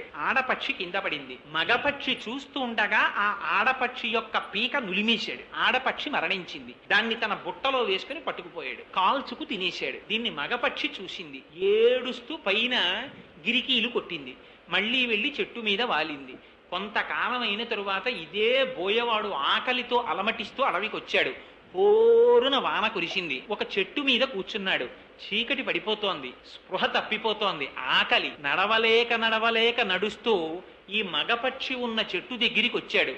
ఆ చెట్టు యందు ఒక దేవత ఉన్నది అని విన్నాడు. వచ్చి చెట్టు కింద పడిపోయాడు. ఆ దేవత రక్షిస్తుందని. పైనున్న మగపక్షి చూసింది. తెలిసి వచ్చినా తెలియక వచ్చినా నేనున్న చెట్టు కిందకొచ్చి పడిపోయాడు కాబట్టి ఇంటి ముందుకి అన్నార్తితో వచ్చి పడిపోయిన అతిథితో సమానం. ఈయన ఆకలి తీర్చాలనుకుంది. ఎగిరి వెళ్లి ఎండు పుల్లలు తెచ్చి అక్కడ పెట్టి ఎక్కడి నుంచో అగ్నిహోత్రం తెచ్చి వెలిగించింది. ఆ వేడికి బోయవాడు తెప్పరిల్లాడు. తినడానికి ఆహారం కావాలి. పక్షి బోయవాడిని తనని ఆహారంగా తీసుకోమని చెప్పి తానే అగ్నిలో పడి మరణించింది. ఆ బోయవాడు ఆ పిట్టని తిని బతికాడు. తన ఉన్న చెట్టు దగ్గరికి వచ్చి పడిపోయినటువంటి బోయవాడికే ఒక పక్షి తిర్యక్ జాతికి చెందినది అతిథికి ఇంత సత్కరిస్తే, మనుష్య జాతిలో పుట్టి క్షత్రియుడనై పుట్టి సకృదేవ ప్రపన్నాయతవాస్మీతి తయాచతే అభయం సర్వభూతేభ్యో దదామ్యేతద్వ్రతం మమ అని ప్రతిజ్ఞ చేసి ఎవరు రామా నీ వాడనన్నా రక్షిస్తానన్న వాణ్ణి ఇవాళ కృతజ్ఞతతో విడిచిపెట్టనా? విభీషణుడే కాదు, రావణాసురుడే వచ్చినా రామా నీకు శరణంటే చాలు, ఆయన్ని రక్షిస్తానని విభీషణుడిని శరణాగతి చేస్తే తీసుకున్నటువంటి వాడు రామచంద్రమూర్తి.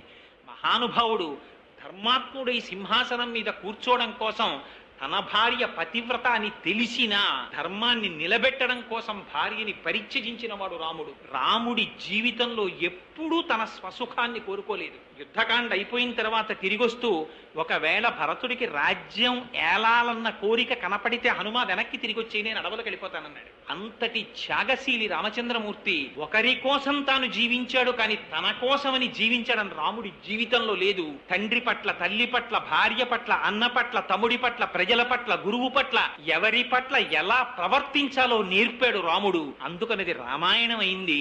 ఆ రాముడు చూపించినటువంటి ఆదర్శాల్లో ఒక్క ఆదర్శాన్ని ఎంచుకుని మహాత్మా గాంధీ గారు అన్నట్లుగా ఏదో ఒక్క ఆదర్శాన్ని మనం కాని ఎంచుకోగలిగామా?